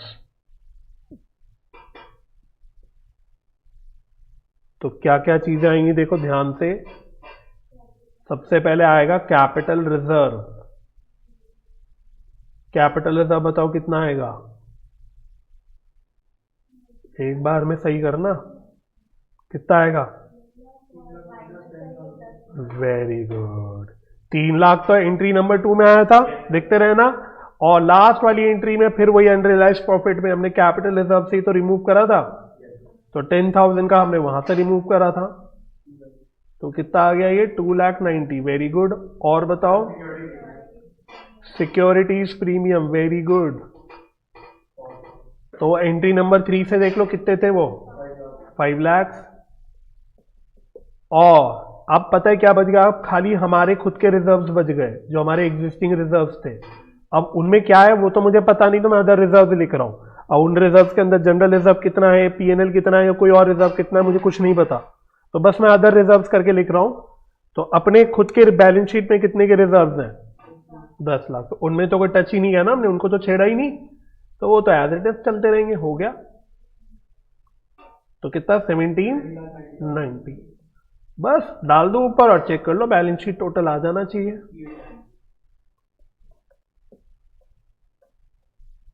$68,90,000 balance sheet match. देखो अब वही मैं आपको बता रहा हूं, पहले आता था 20 मार्क्स का, प्रॉपर पूरा 20 मार्क्स का। हाँ 20 मार्क्स का आता था पहले क्वेश्चन, बट अब क्योंकि आपका पैटर्न चेंज हो गया बिकॉज ऑफ एमसीक्यूज, अब 14 नंबर का आता है। तो वैसे क्वेश्चन जो सबसे बड़ा क्वेश्चन आता है 14 का आता है, तो जो बड़े क्वेश्चन एमैल्गमेशन से आएंगे 14 के आएंगे। एट द सेम टाइम इतनी रिक्वायरमेंट 14 मार्क्स में पूछ नहीं सकता, समझ रहे? तो मैं बताता हूं, जो क्वेश्चन, एक क्वेश्चन मैंने आपको लास्ट में होमवर्क में दिया था, मुझे पता नहीं क्या होगा आपने, बट एक मैंने प्रैक्टिकल क्वेश्चन दिया था 13 पीछे का सिनेरियो क्वेश्चन, वो आया है अभी हाल फिलहाल में 14 नंबर में। वो क्वेश्चन मैंने इसलिए बोला भी था वेरी वेरी इंपॉर्टेंट, अगर याद हो, मैंने होमवर्क के देते वक्त बोला था, ठीक है ना, बट मुझे मालूम है नहीं करा होगा, है ना। अब मेरे लिए पॉसिबल नहीं मैं एक ही क्वेश्चन कराऊं। चलो जी, हो गया क्वेश्चन। चले अगले क्वेश्चन की ओर। चलो तो अगला जो क्वेश्चन करना है हमको, इसका नेक्स्ट ही है इलस्ट्रेशन नंबर 7। भाई इसके बाद एक क्वेश्चन और कराना है, तो कोशिश करते हैं कि भाई हो जाए। अगर सिस्टम ने साथ दिया तो हो भी जाएगा, नहीं तो नहीं हो पाएगा, बट कोशिश पूरी है। कराना मुझे दोनों भी है, चाहे वो मैं आज करा दूं दोनों, चाहे अगली क्लास में कराऊं, बट दोनों अब बहुत ही इंपॉर्टेंट क्वेश्चन हैं। अगर ये मैं खुद से करने दूंगा किसी भी कीमत पे नहीं कर पाओगे।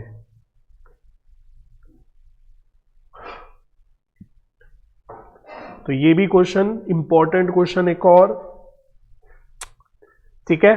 तो आपकी जानकारी के लिए इस क्वेश्चन में 50% काम मैं कराऊंगा और 50% काम आप करोगे। कैसे वो अभी बाद में समझ में आ जाएगा, बट पहले ही आपको डिस्क्लेमर दे रहा हूं, मैं 50% क्वेश्चन करने वाला हूं, रिमेनिंग 50% आप करोगे होमवर्क में, ठीक है। सब मैं करा दूंगा, तो आप क्या करोगे?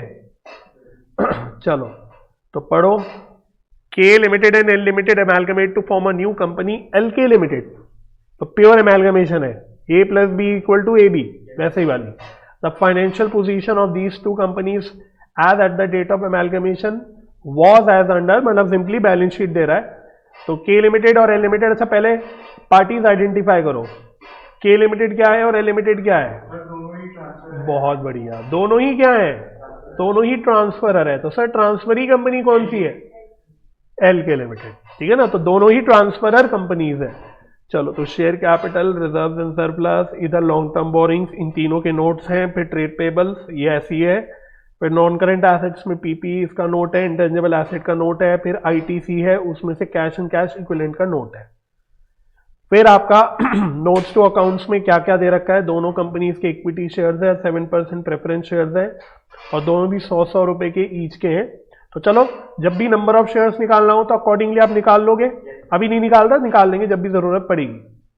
रिजर्व एंड सरप्लस में अच्छी बात यह है कि बस दोनों ही फ्री रिजर्व दे रखे हैं, एक जनरल रिजर्व दे रखा है और एक पीएनएल दे रखा है।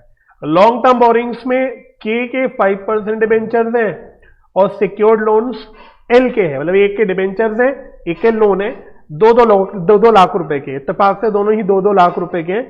अब यहां पे डिबेंचर वाले पॉइंट में थोड़ी सी दिक्कत आने वाली है, आपकी वजह से नहीं आएगी, वो क्वेश्चन लिखने की वजह से आएगी, हल्की सी गलती है, पर अभी पढ़ते हुए देखेंगे। फिर आपका है लैंड एंड बिल्डिंग पीपी के अंदर, plant and machinery and furniture and fitting. Intangible assets के अंदर गुडविल है, कैश एंड कैश इक्विवेलेंट्स के अंदर बहुत रेयरली ऐसा होता है कि वो कैश एंड कैश इक्विवेलेंट्स में अलग अलग करके दे, बट यहां पे दे रहा है वो बैंक और कैश इन हैंड। फिर टर्म्स ऑफ एमैल्गमेशन क्या आती है, बाप रे बाप इतना बड़ा सा कुछ दिख रहा है।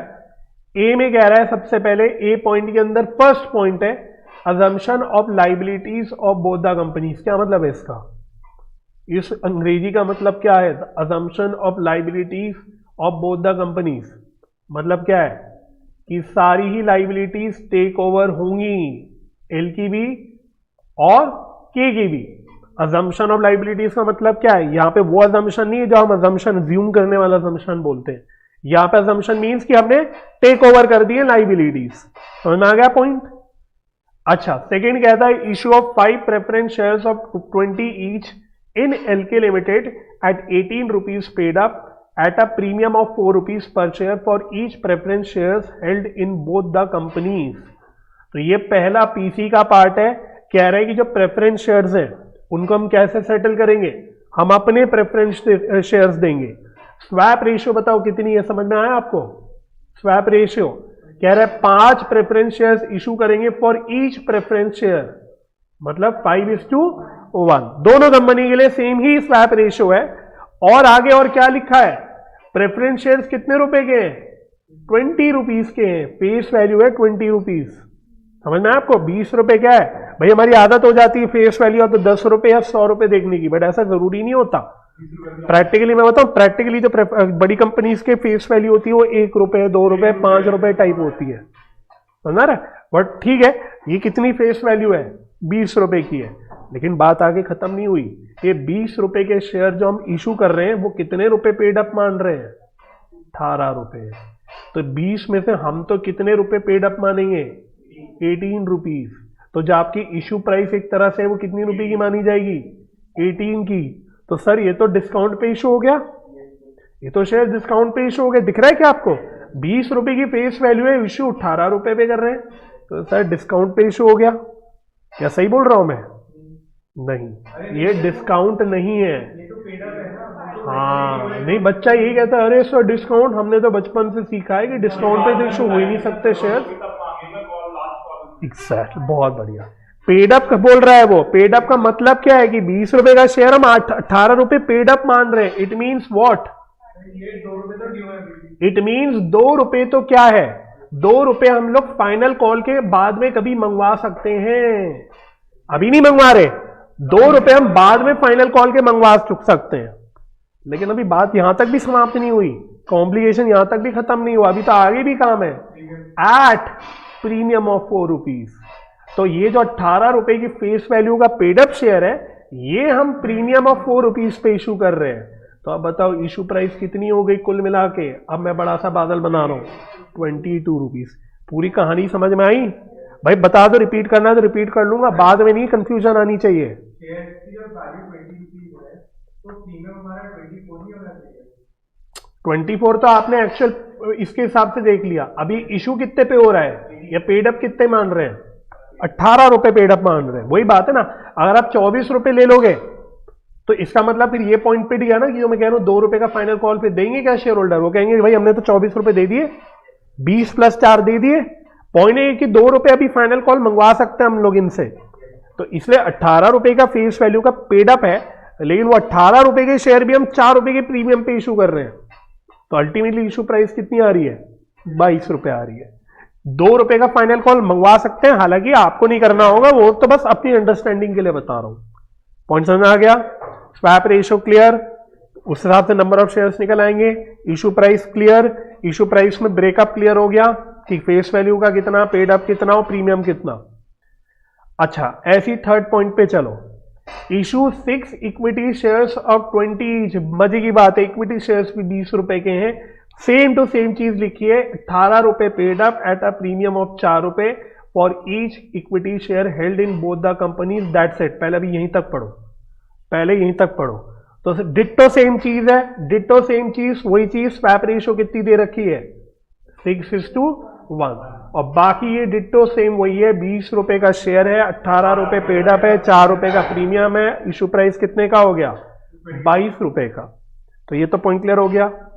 अच्छा, अब जो मजेदार पॉइंट आ रहा है वो ये आ रहा है, आगे क्या लिखा है?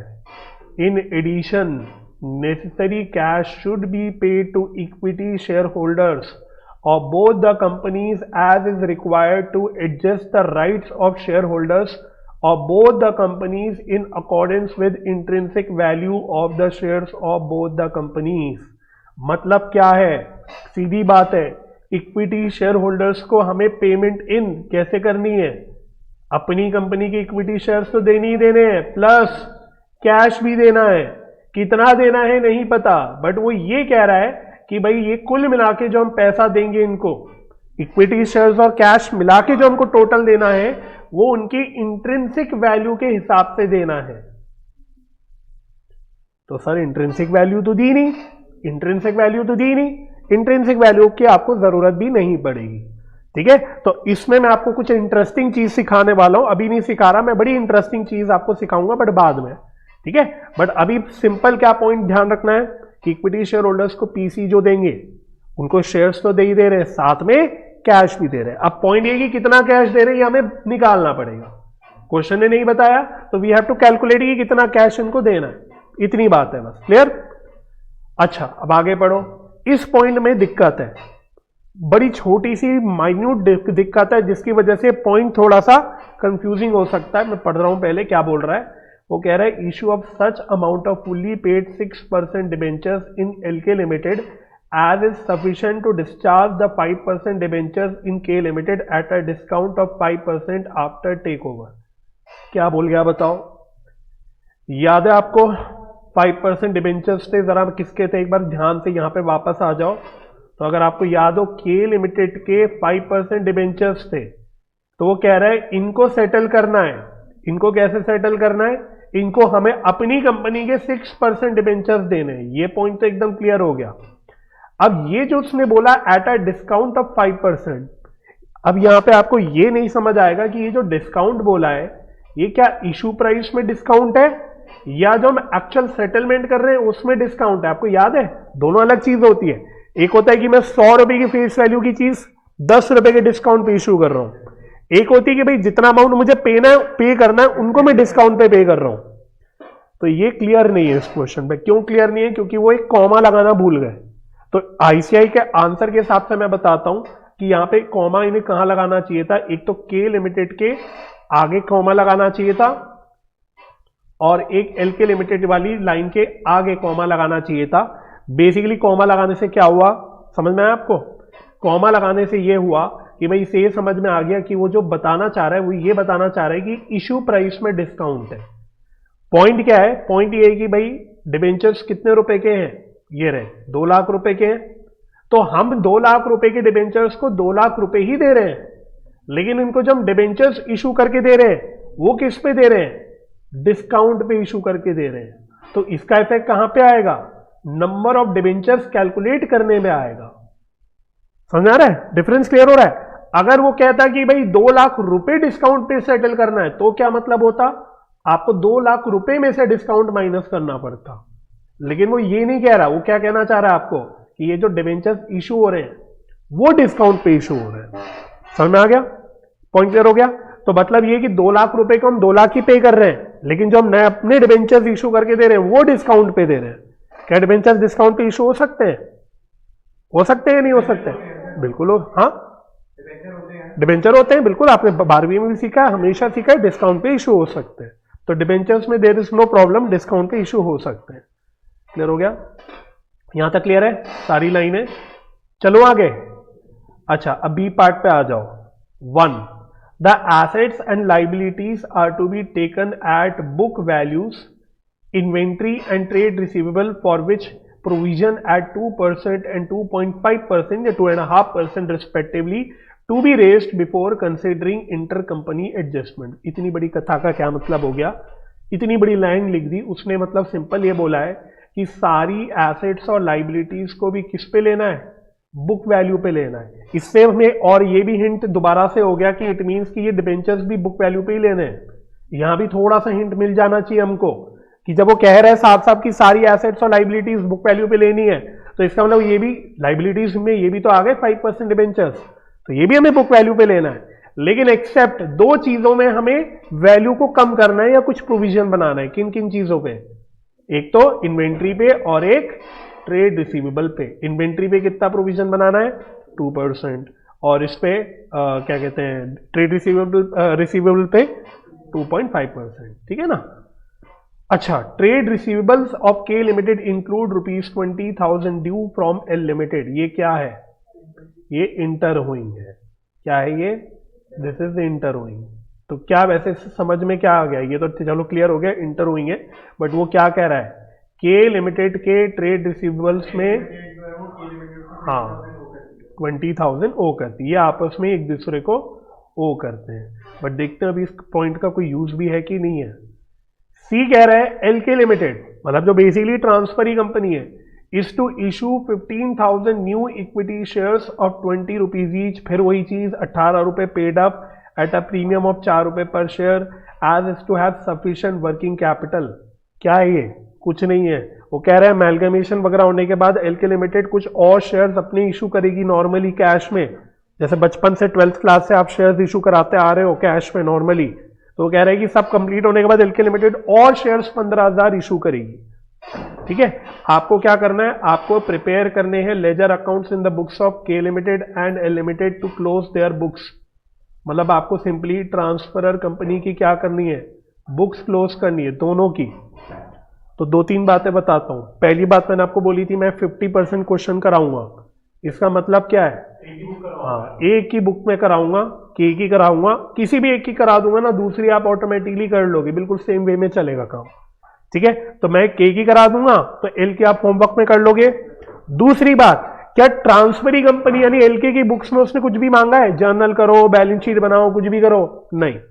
तो बहुत सारे पॉइंट्स क्वेश्चन में जो दे रखे हैं ना वो बेकार हो गए, क्योंकि वो ट्रांसफरी कंपनी की बुक्स में होते। बताऊं क्या क्या पॉइंट्स बेकार हुए?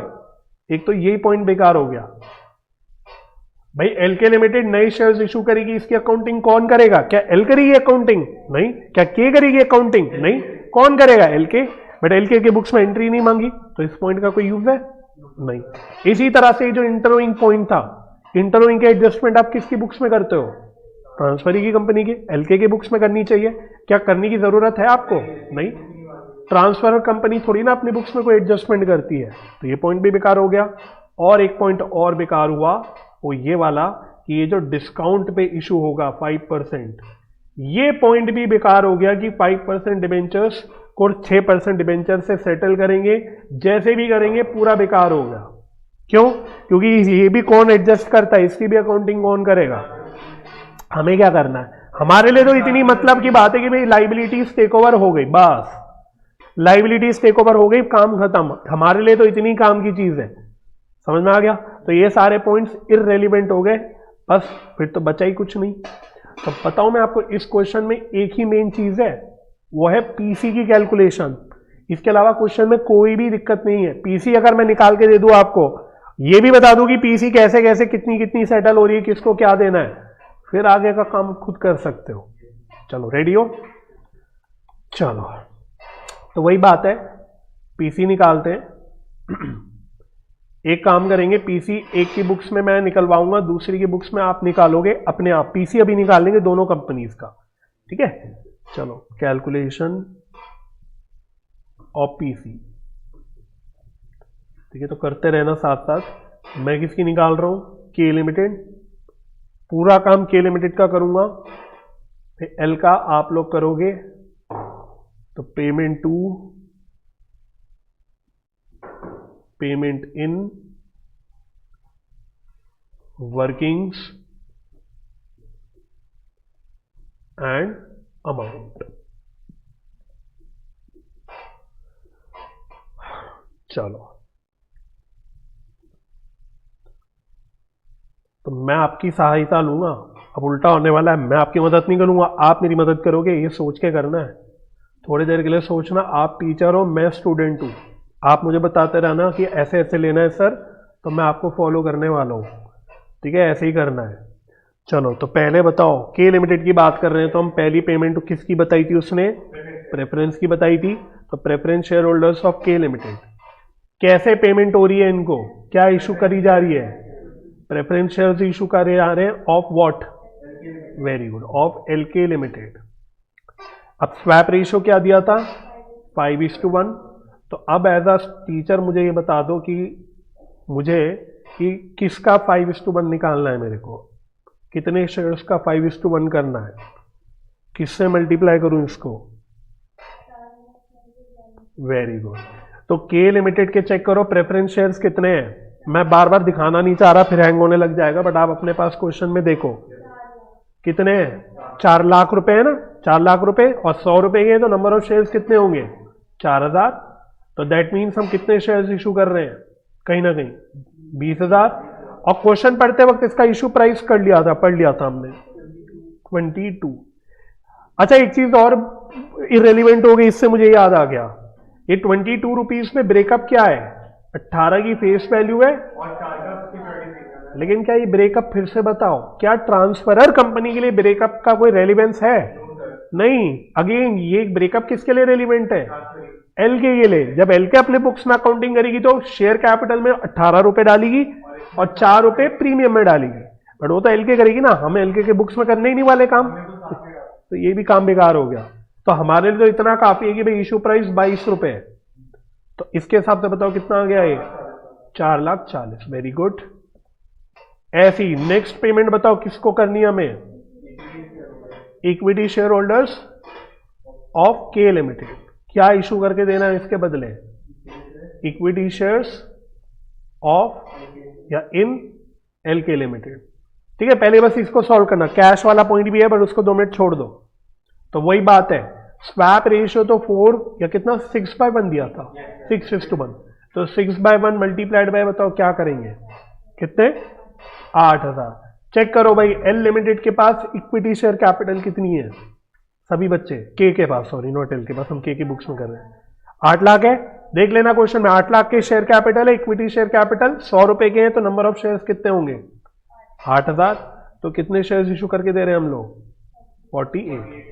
फिर वही चीज, इशू प्राइस क्या है 22, और वही अगेन यहां पे भी सेम थिंग। वैसे देखा जाए तो इसमें 18 रुपए पेड अप है फेस वैल्यू और 4 रुपए प्रीमियम है, हाँ। फिर वही चीज है, ये किसके लिए रेलिवेंट है ब्रेकअप, सिर्फ एलके के लिए, ट्रांसफरी के लिए। तो ये कितना आ गया, मल्टीप्लाई करके जल्दी से बताओ, 10,56,000, वेरी गुड। और इसके अलावा हमें के लिमिटेड के शेयर होल्डर्स को क्या देना है, कैश भी देना है, बट वो अभी हमें नहीं पता कितना देना है, तो वो अभी मैंने छोड़ दिया। और इन सब का टोटल मिला के क्या आ जाना चाहिए, पीसी आ जाना चाहिए। पहले यहां तक ओके है, चलो तो अब सिंपल पॉइंट पे आओ। आपने क्या सीखा था, अगर नेट पेमेंट आप पूरी तरह नहीं लगा पा रहे तो आपको किसकी मदद लेनी पड़ती है, नेट एसेट। 2 मिनट के लिए इंट्रिंसिक वैल्यू कुछ करके लिखा है, उसको मैं बीच में कहीं पे घुसा दूंगा, वो भूल जाओ।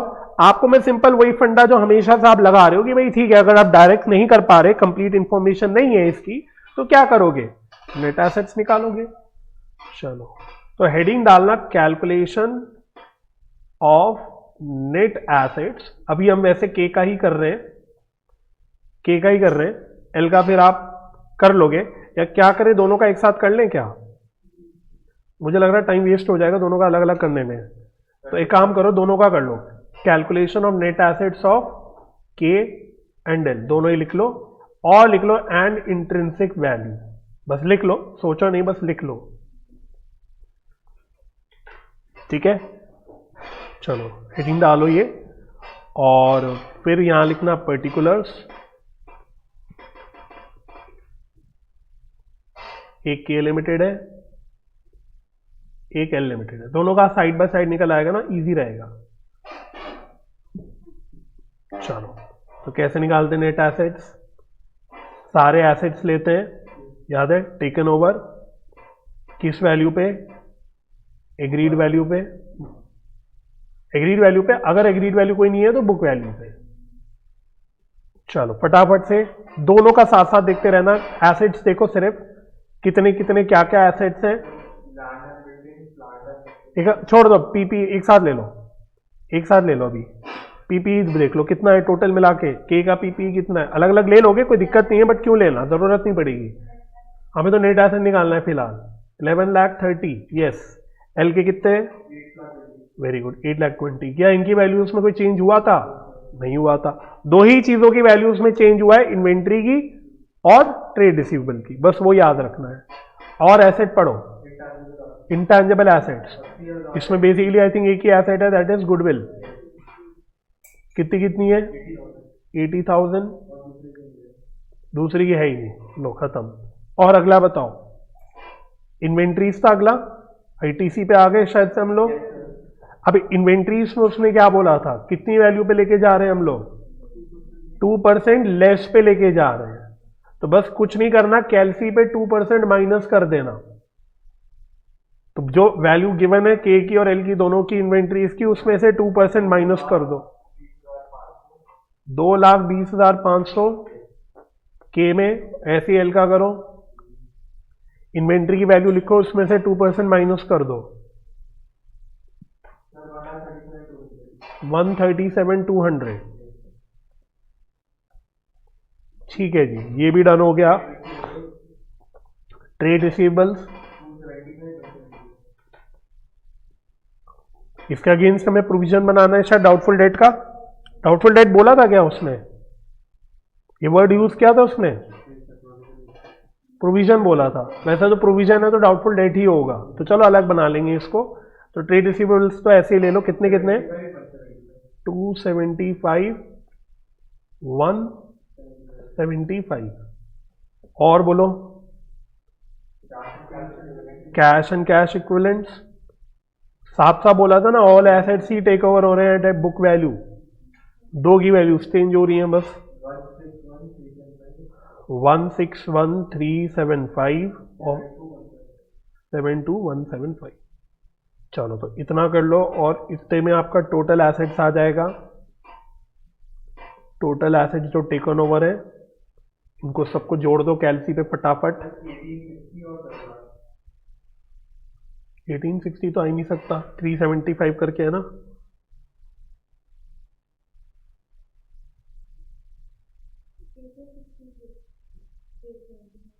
एटीन 875 और इसका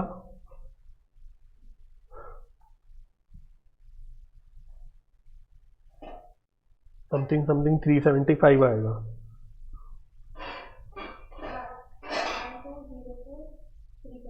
1204,375। ठीक है, इसमें से क्या माइनस करना होता है? लाइबिलिटीज, अगेन जो टेकन ओवर है, taken over at agreed value. चलो कौन सी लाइबिलिटीज है? एक तो लॉन्ग टर्म बोरोइंग्स थी, हालांकि एक में डिबेंचर था एक में लोन था, पर इत्तेफाक से दोनों ही 2 लाख 2 लाख हैं। एक की डिबेंचर एक के लोन है, बट दोनों ही 2-2 लाख के हैं, तो मैंने सिंपल लिख दिया लॉन्ग टर्म बोरोइंग्स। और क्या माइनस होगा? Trade payables. कितने कितने ट्रेड पेबल्स? जल्दी से बताओ, एल के कितने और उसके कितने? 1 लाख और 2,10,000। तो बैलेंस शीट की लाइबिलिटीज तो इतनी है ना। और एक नई लाइबिलिटी हम और लेके चल रहे हैं, that is provision for doubtful debt. तो बेसिकली कितना 2.5% था, if I am not wrong 2.5% था ऑफ ट्रेड रिसीवेबल। तो मैं ब्रैकेट में लिख लेता हूं at the rate of 2.5% of trade receivables. तो अगेन ऊपर ट्रेड रिसीवेबल ले रखे हैं 2,75,000 और 1,75,000, इसका 2.5% फटाफट से निकाल लो। हाँ फिर से बोलना, 6,875 6,875 ना, ठीक है। और इसका 4,375 हो गई सारी लाइबिलिटीज कवर। तो इसका आंसर क्या आ गया? Net assets. इत्तेफाक से यही तो पीसी है, यही तो पीसी आएगा अल्टीमेटली दोनों का। तो फटाफट माइनस करके बता दो कितना आ रहा है। 1866,875 माइनस 306,875 कितना आ रहा है माइनस करके? 15,60,000। Yes okay. और इसका क्या आ रहा है?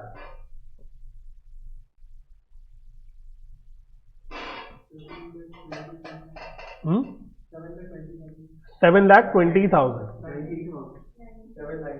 790, ओके सॉरी 7,90,000। हालांकि इससे मुझे मतलब ही नहीं है, क्योंकि अल्टीमेटली एल का काम तो आप ही करने वाले हो, मैं तो ऐसे ही कर रहा हूं। तो ये आ गया 7,90,000। तो 2 मिनट के लिए मैं तो सिर्फ किसका काम कर रहा हूं? इसका, के का कर रहा हूं, है ना। मैं के का काम कर रहा हूं। तो अभी के लिए बस के पे फोकस करो। के की आपकी पीसी कितनी आ रही है नेट एसेट्स के हिसाब से? 15,60,000। तो यहां तक तो हो गया, सब आ गए यहां तक। तो मुझे बताओ फिर वही बात है, अल्टीमेटली इसका टोटल आना कितना चाहिए? 15,60। यस। तो कैश कितना आ गया? कैश तो अल्टीमेटली बैलेंसिंग फिगर आ गया 64,000।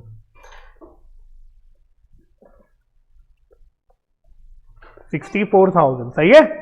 तो सर यहां तक तो क्लियर है, यहां तक तो कुछ नहीं लगा, बट ये इंट्रिंसिक वैल्यू किधर गई पिक्चर में? उसने कुछ इंट्रिंसिक वैल्यू का जिक्र तो करा था क्वेश्चन में, तो वो गई कहां इंट्रिंसिक वैल्यू? तो अब देखो इस क्वेश्चन से मैं आपको एक नई चीज सिखाता हूं, लेकिन मैं प्रूव कर चुका वो जो चीज सिखा रहा हूं वो रेलिवेंट है ही नहीं इस क्वेश्चन में, उसकी आपको जरूरत नहीं है। बट यहां से आगे अगर मैं चाहूं कि इंट्रिंसिक वैल्यू भी निकालना चाहूं, तो पता है यहां पे आप इंट्रिंसिक वैल्यू निकाल सकते हो। मैंने आज तक आपको सिखाया नहीं, क्योंकि आपके लिए इससे उसकी जरूरत है नहीं। यहां तो इंट्रिंसिक वैल्यू खुद दे देता है, तो फिर हम स्वैप रेशियो यूज कर लेते हैं, या उसने इंट्रिंसिक वैल्यू के हिसाब से काम करने को बोला। तो यहां से अब आपको एक चीज पता लगेगा, एक्चुअली में इंट्रिंसिक वैल्यू कुछ नहीं है, वो नेट एसेट से ही निकल के आता है। इंट्रिंसिक वैल्यू कैसे निकल के आता है ध्यान से देखो। ये नेट एसेट्स आ गया मेरा पीसी। अच्छा ये पीसी किस किस को बिलोंग करता है? इक्विटी शेयर होल्डर्स को भी करता है, प्लस प्रेफरेंस को भी करता है। जबकि इंट्रिंसिक वैल्यू आपको खाली किसकी निकालनी है? इंट्रिंसिक वैल्यू हमेशा किसकी निकलती है? इक्विटी की निकलती है। तो अगर अब मुझे इस नेट एसेट से इक्विटी के इंट्रिंसिक वैल्यू पे आना है, तो मुझे पता है इसमें से क्या करना पड़ेगा।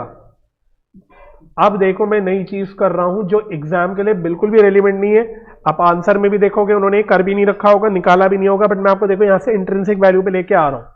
तो आपको इसमें से क्या माइनस करना है? Amount due to preference share holder. Simple भाषा में जैसे 15,60,000 में से प्रेफरेंस शेयर होल्डर्स का हिस्सा कितना है, सीधी बात। तो वापस यहां से देख लो, आपने बोला टोटल पीसी कितनी है? 15,60। इस 15,60 में से प्रेफरेंस शेयर होल्डर्स का कितना देना है? 440। सीधी बात है ना। तो इसमें से आप 440 कितना किसको दोगे? प्रेफरेंस को दोगे। ऐसे इधर भी बता दो। इस 7,90,000 में से जरा कैलसी पे जल्दी से करके बता दो कितना दोगे आप? कैलसी पे करके बता सकते हो या छोड़ दो? चलो नहीं बता पा रहे तो छोड़ दो। 330। कैसा आया 330 भाई? पूछना मत कोई भी मुझे गलती से भी। जैसे यहां 440 आया था, है ना, जैसे यहां 440 आया था किसका? के का आया था, वैसे एल का निकालना है वही स्वैप रेशियो के हिसाब से। तो 330 आ रहा है, ठीक है, अभी नहीं आया तो बाद में आ ही जाएगा। हाँ वो निकालना ही है, मैं बाद में इवेंचुअली निकालना है। मैं क्या दिखाना चाह रहा हूं, इसमें से जब आप ये माइनस कर दोगे तो पता है अब आपका क्या आ जाएगा, net assets attributable to equity share holders. कुछ ऐसा ही काम आप AS20 में करते थे, जब आप EPS निकालते थे, आप अर्निंग्स में से, टोटल प्रॉफिट्स में से प्रेफरेंस का प्रॉफिट हटाते थे, फिर आपका इक्विटी का आता था, उसमें से आप प्रेफरेंस का हिस्सा हटाते थे, इक्विटी का आता था। सेम यही किया मैंने कि मैंने टोटल नेट एसेट्स में से प्रेफरेंस का हिस्सा कितना वो हटा दिया, तो रिमेनिंग हिस्सा किसका बच गया, इक्विटी वालों का बच गया। तो जैसे यहां कितना बच गया, 11,20,000, और यहां कितना बच गया, 460।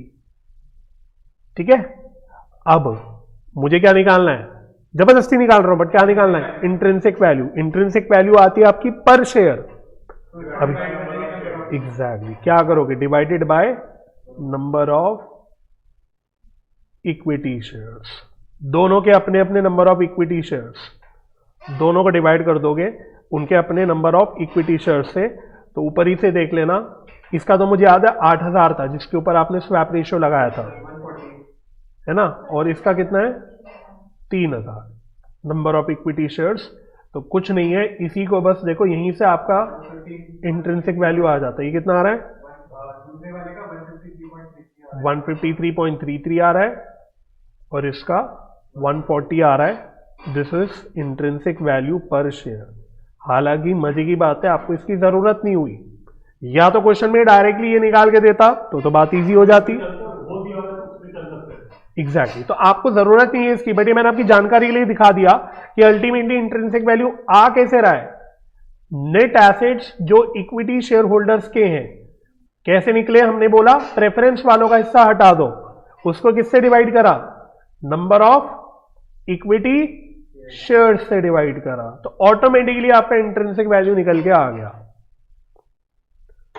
क्लियर हो गया, बट जरूरत नहीं है, पॉइंट ये की जरूरत नहीं है, इसमें तो एटलीस्ट नहीं है। बट ठीक है, कभी खुदा ना खास्ता आपको कभी निकालना पड़ जाए, कभी क्वेश्चन बोल ही ले निकाल के बताओ, कल को बोल सकता है, तो ठीक है आप निकाल लोगे, कोई दिक्कत की बात नहीं है। चलो क्लियर हो गया ये यहां तक। तो मेरा काम तो देखो यहीं खत्म हो गया था, मुझे तो अल्टीमेटली निकालना था कि कैश कितना देना है, वो तो मेरा ऐसे ही आ गया था। ठीक है, चलो आगे। अच्छा, पीसी ऑफ एल लिमिटेड बताओ, अपने आप निकाल लोगे अब अकॉर्डिंगली। मैंने मेन काम तो करके निकाल ही दिया, वही सेम काम रिपीट करना है, सेम टू सेम काम, इक्विटी शेयर होल्डर्स का, प्रेफरेंस शेयर होल्डर्स का, यस, और कैश आपका बैलेंसिंग फिगर आ जाएगा, वो भी 64 ही आना है। इत्तेफाक है, ऐसा नहीं आप सोचोगे अरे सेम ही आएगा, हाँ इत्तेफाक से वो सेम आ रहा है। ठीक है, तो जरा निकाल ही लो पीसी ऑफ, मैं खुद ही कंफ्यूज हो रहा हूं, एल ना, उन्होंने क्योंकि ऑर्डर चेंज कर लिया है। पीसी ऑफ एल लिमिटेड जरा सेल्फ निकालो,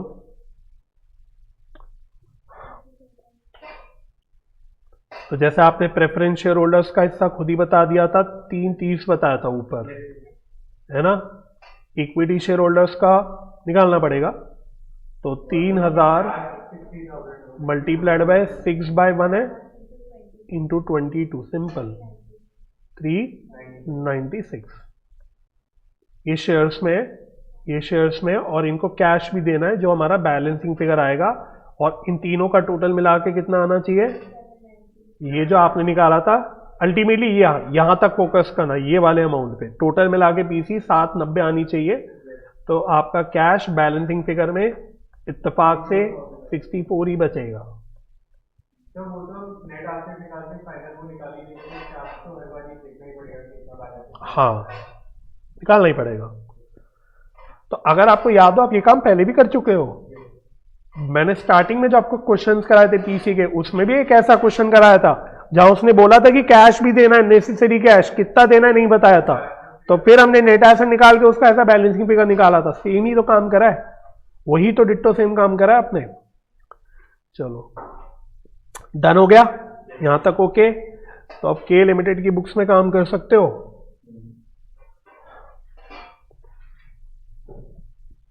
इन the books of K limited, ठीक है ना।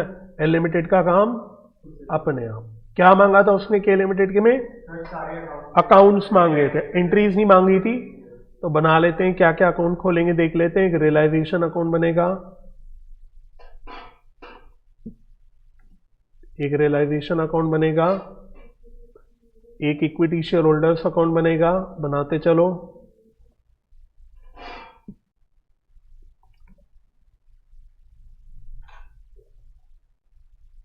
एक क्या बनेगा, प्रेफरेंस शेयर होल्डर्स अकाउंट।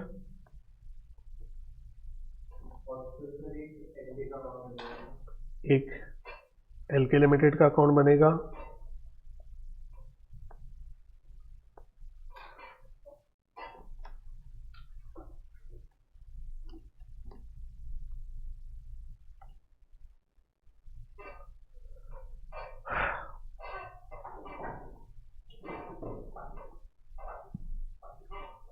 और आप चाहे तो दो अकाउंट और बना सकते हो।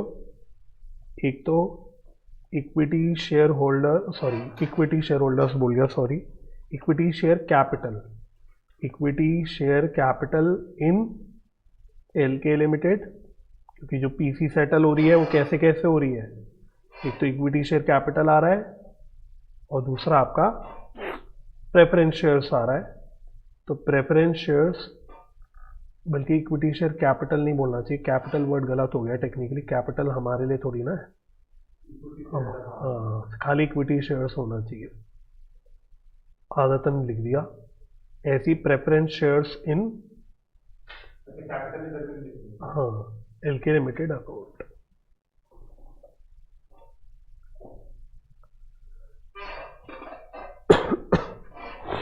सर मेरे को बहुत ही मतलब ऊपर से राउटर है तो पूछना है। अब जैसे हम लोग यहाँ पे सिर्फ एक लाइन बनाते हैं और हाथ से बना देते हैं, एग्जाम में हाथ से बना सकते हैं क्या, या स्केल यूज करें?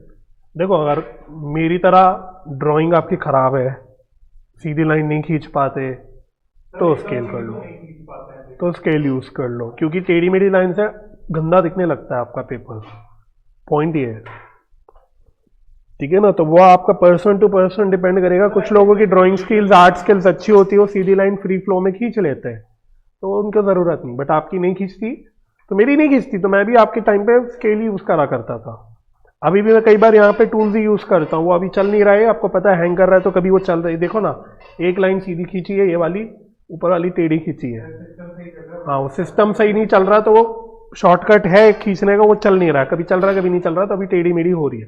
तो आपका भी वही है, अच्छा नहीं दिख रहा ना, बताओ खुद ही देख लो, टेढ़ा मेढ़ा नहीं अच्छा लगता ना, सीधी खींचती तो अच्छा दिखता है। इलीगल क्या है उसमें, इलीगल क्या है मुझे नहीं पता भाई।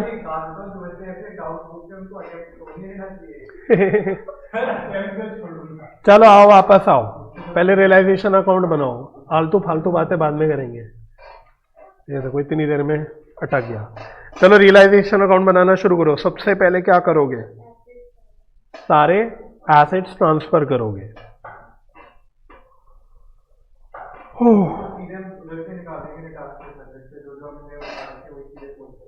लेकिन बुक वैल्यू आती है, भूलना नहीं।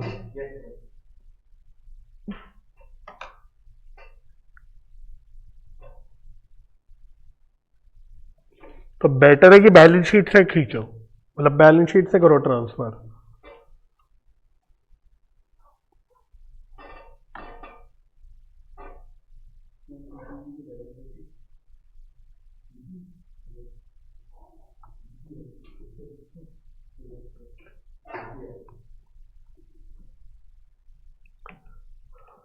चलो रियलाइजेशन अकाउंट पे आओ, खाली के लिमिटेड की बैलेंस शीट देखना, एल की नहीं देखना, एल की तो आप अपने आप करोगे।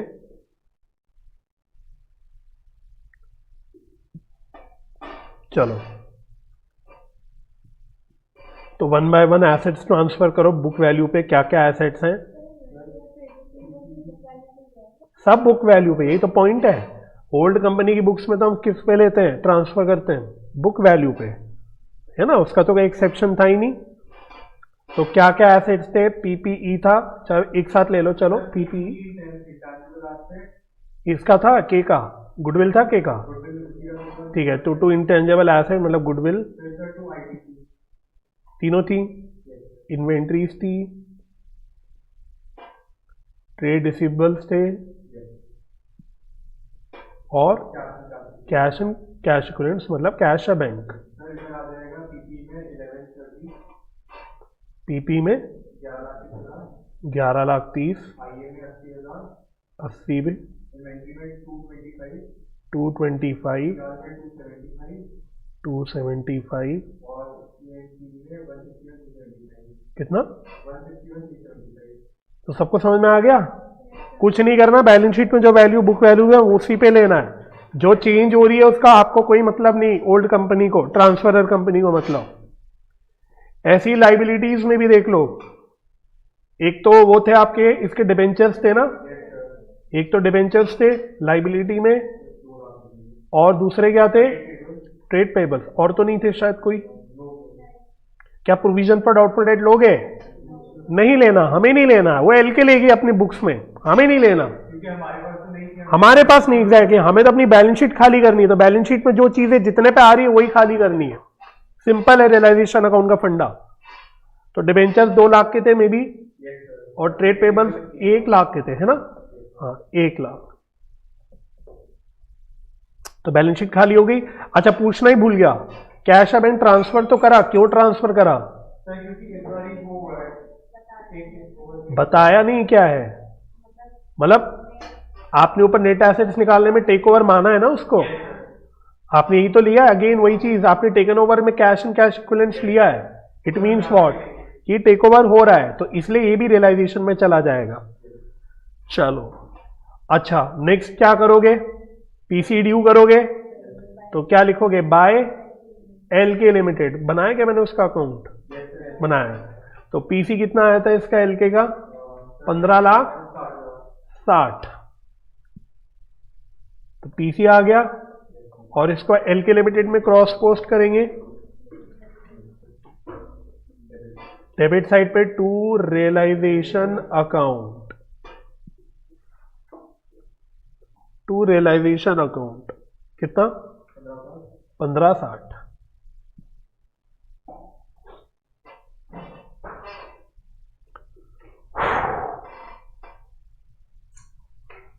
अब सेटल करेंगे, अब ये सेटल करेंगे। तो आओ कैसे कैसे सेटल हो रही है। एक तो प्रेफरेंस शेयर्स मिल रहे हैं, तो by preference shares in LK Limited. कुछ शेयर्स मिल रहे हैं इक्विटी वाले, by equity shares in LK Limited. और इवन दो असली इनका अपना कैश, के का अपना कैश तो रियलाइजेशन में चला गया, बट टेम्परेरीली एक कैश आ गया। कौन सा? पीसी वाला कैश आ गया, इसलिए वो अभी टेम्परेरीली आ रहा है, वो चला भी जाएगा उतने का ही। तो ये तो 64 था, और ये 440 था मे बी प्रेफरेंस शेयर्स, और ये थे 1056। सही है।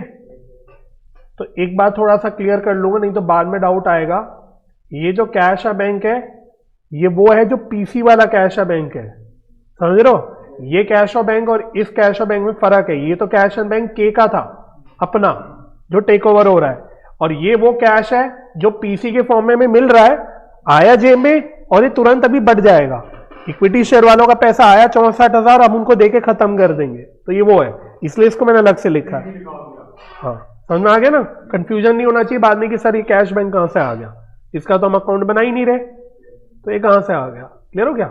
अच्छा, इक्विटी शेयर्स में लगे हाथों, इक्विटी शेयर्स और प्रेफरेंस शेयर्स का अकाउंट मैंने खोला हुआ है, क्रॉस पोस्टिंग कर लो। तो 2LK लिमिटेड, इक्विटी में कितना है? 10,56,000 है, और प्रेफरेंस शेयर्स में भी 2LK लिमिटेड, ये 440 है।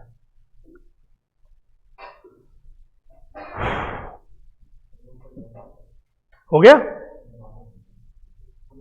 अब अगला काम क्या करना है बताओ? मैं नहीं बताऊंगा, आप बताओगे।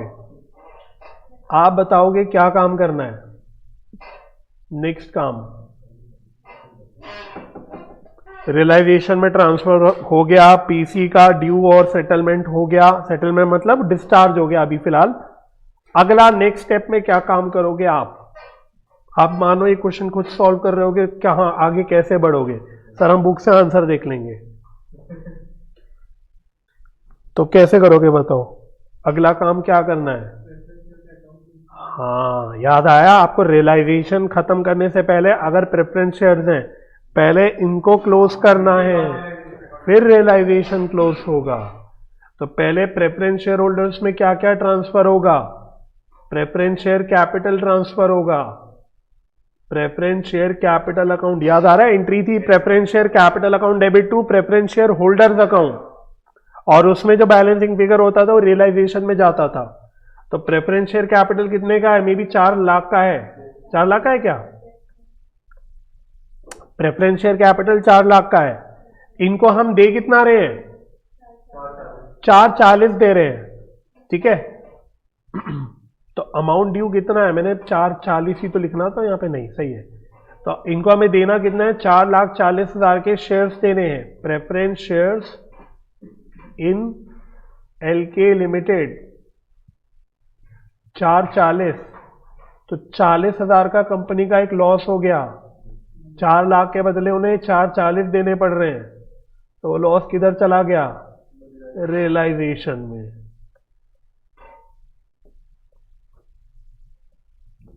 तो भाई बिल्कुल याद रखना, जब भी ट्रांसफरर कंपनी कर रहे हो, क्वेश्चन में आपको दिख जाएगी उनका प्रेफरेंस शेयर्स भी है, तो दिमाग में पहले ही फिक्स कर लेना कि भाई रियलाइजेशन से पहले प्रेफरेंस का खत्म करना है हमें। पक्का गलती हो जाएगी बाद में नहीं तो। और लगे हाथों इसका बंटवारा कर लिया तो ये भी डाल दें, bye preference share holder account 440। तो देख रहे हो प्रेफरेंस शेयर्स आया हमारे पास, हमने उनको दे दिया प्रेफरेंस शेयर्स वालों को कि ये लो तुम्हारा पैसा, ये लो तुम्हारा हिस्सा। बंटवारा कर रहे हैं हम लोग, कुछ नहीं कर रहे हो। और इसी के साथ 40,000 का जो लॉस है वो रियलाइजेशन में डाल दो। तो लॉस रियलाइजेशन में इधर आ जाएगा to preference share holder account 40,000 का लॉस। तो ये करने के बाद अब आप रियलाइजेशन का प्रॉफिट या लॉस कैलकुलेट कर सकते हो। अब सब हो गया। चलो तो देख लो क्या आ रहा है, प्रॉफिट आ रहा है कि लॉस आ रहा है, कितना आ रहा है? कितना कर लिया? पक्का कैलसी पे करके देखा है ना? तो लॉस आ रहा है, ये किधर चला जाएगा? इक्विटी शेयर होल्डर्स अकाउंट में। अभी पिछले क्वेश्चन में भी गया था।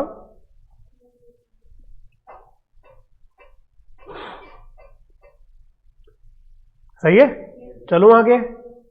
अच्छा, अब इक्विटी टोटलिंग मैं लिखी नहीं, कर लेना यार, लिखी लोगे टोटलिंग। मैं आ गया इक्विटी शेयर होल्डर अकाउंट में। अब इसमें क्या क्या ट्रांसफर होगा ध्यान से। एक तो इक्विटी शेयर कैपिटल ट्रांसफर होगा, कितना? 8 लाख था क्या? चेक करना। के का कितना था इक्विटी शेयर कैपिटल उनकी बैलेंस शीट में? 8 lakh. Reserve and surplus transfer होंगे, तो के का रिजर्व एंड सरप्लस में क्या दे रखा है? रिस्क लूं क्या जाने का उधर? ये देखो के की बुक्स में देख रहे हैं, जनरल रिजर्व तो 0 है, डैश है, पीएनएल है 371 375 का। तो ये ट्रांसफर होगा, बिल्कुल भूलना नहीं। तो by PNL account 371 375। Very good. और बताओ? Very good. Loss debit side पे रियलाइजेशन का ऊपर जो निकाला अभी, तो रियलाइजेशन का लॉस जो 51,375 निकाला, तो ये सारा अमाउंट का ड्यू कर दिया एक तरह से। जो भी उनका हिस्सा है उनको हमने बता दिया कि आपका ये हिस्सा है। अब इनको क्या देना है? हमको इस हिस्से के बदले उनका पीसी देना है। तो पीसी कैसे कैसे दे रहे हैं? एक तो इक्विटी शेयर दे रहे हैं इनको एलके लिमिटेड का, वही 15 लाख, या नहीं 15 नहीं, सॉरी वो तो टोटल था। कितना था इक्विटी शेयर? 1056 था, 1056 था। और क्या दे रहे हैं? 64 का कैश दे रहे हैं। डालो।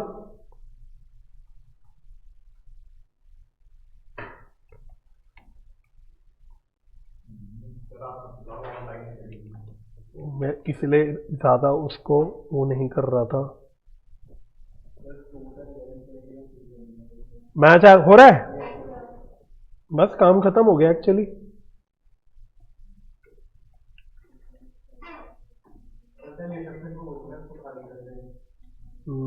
करना ही पड़ेगा इसका कुछ, कल तो हम कल भी दिक्कत देगा, वैसे कल हो नहीं। इंतजाम तो करना ही होगा, वरना कल ही तो आपको परमानेंटली दिक्कत है। पुरानी फाइल दिखाने लायक पड़ेगी तो ये वो ठीक से चलेगा, उसमें से बच्चे डाउनलोड से इधर लाइन चलते। चलो ये भी फिर से लिखो। मैंने जब क्या नाम है हाँ उस टाइम मैंने डाउट पूछा था, तो उन्होंने मेरे को एक वैलिड रीजन दिया था कि एक लिमिट पे अगर तू ठीक कर लेता तो कर ले। वही बोला मैंने भी, तो मैंने भी वही बोला। मेरे को लगा कि आपने सुना ही इंग्लिश लेके हिंदी में बोला है। चलो ये पूरा तो कराओ। ये था टू कैश अ बैंक 64, तो सब ठीक करा होगा, तो टोटल मैच कर गया 1171 375। और क्योंकि वो इक्विटी शेयर्स का अकाउंट हमने खोला हुआ है, उसमें भी तो डालना पड़ेगा, फिर गया। तो एक काम करो, इक्विटी शेयर होल्डर्स के अकाउंट में भी डाल दो, क्रेडिट साइड पे by equity share holder account, तो वो भी क्लोज हो जाएगा। ठीक है,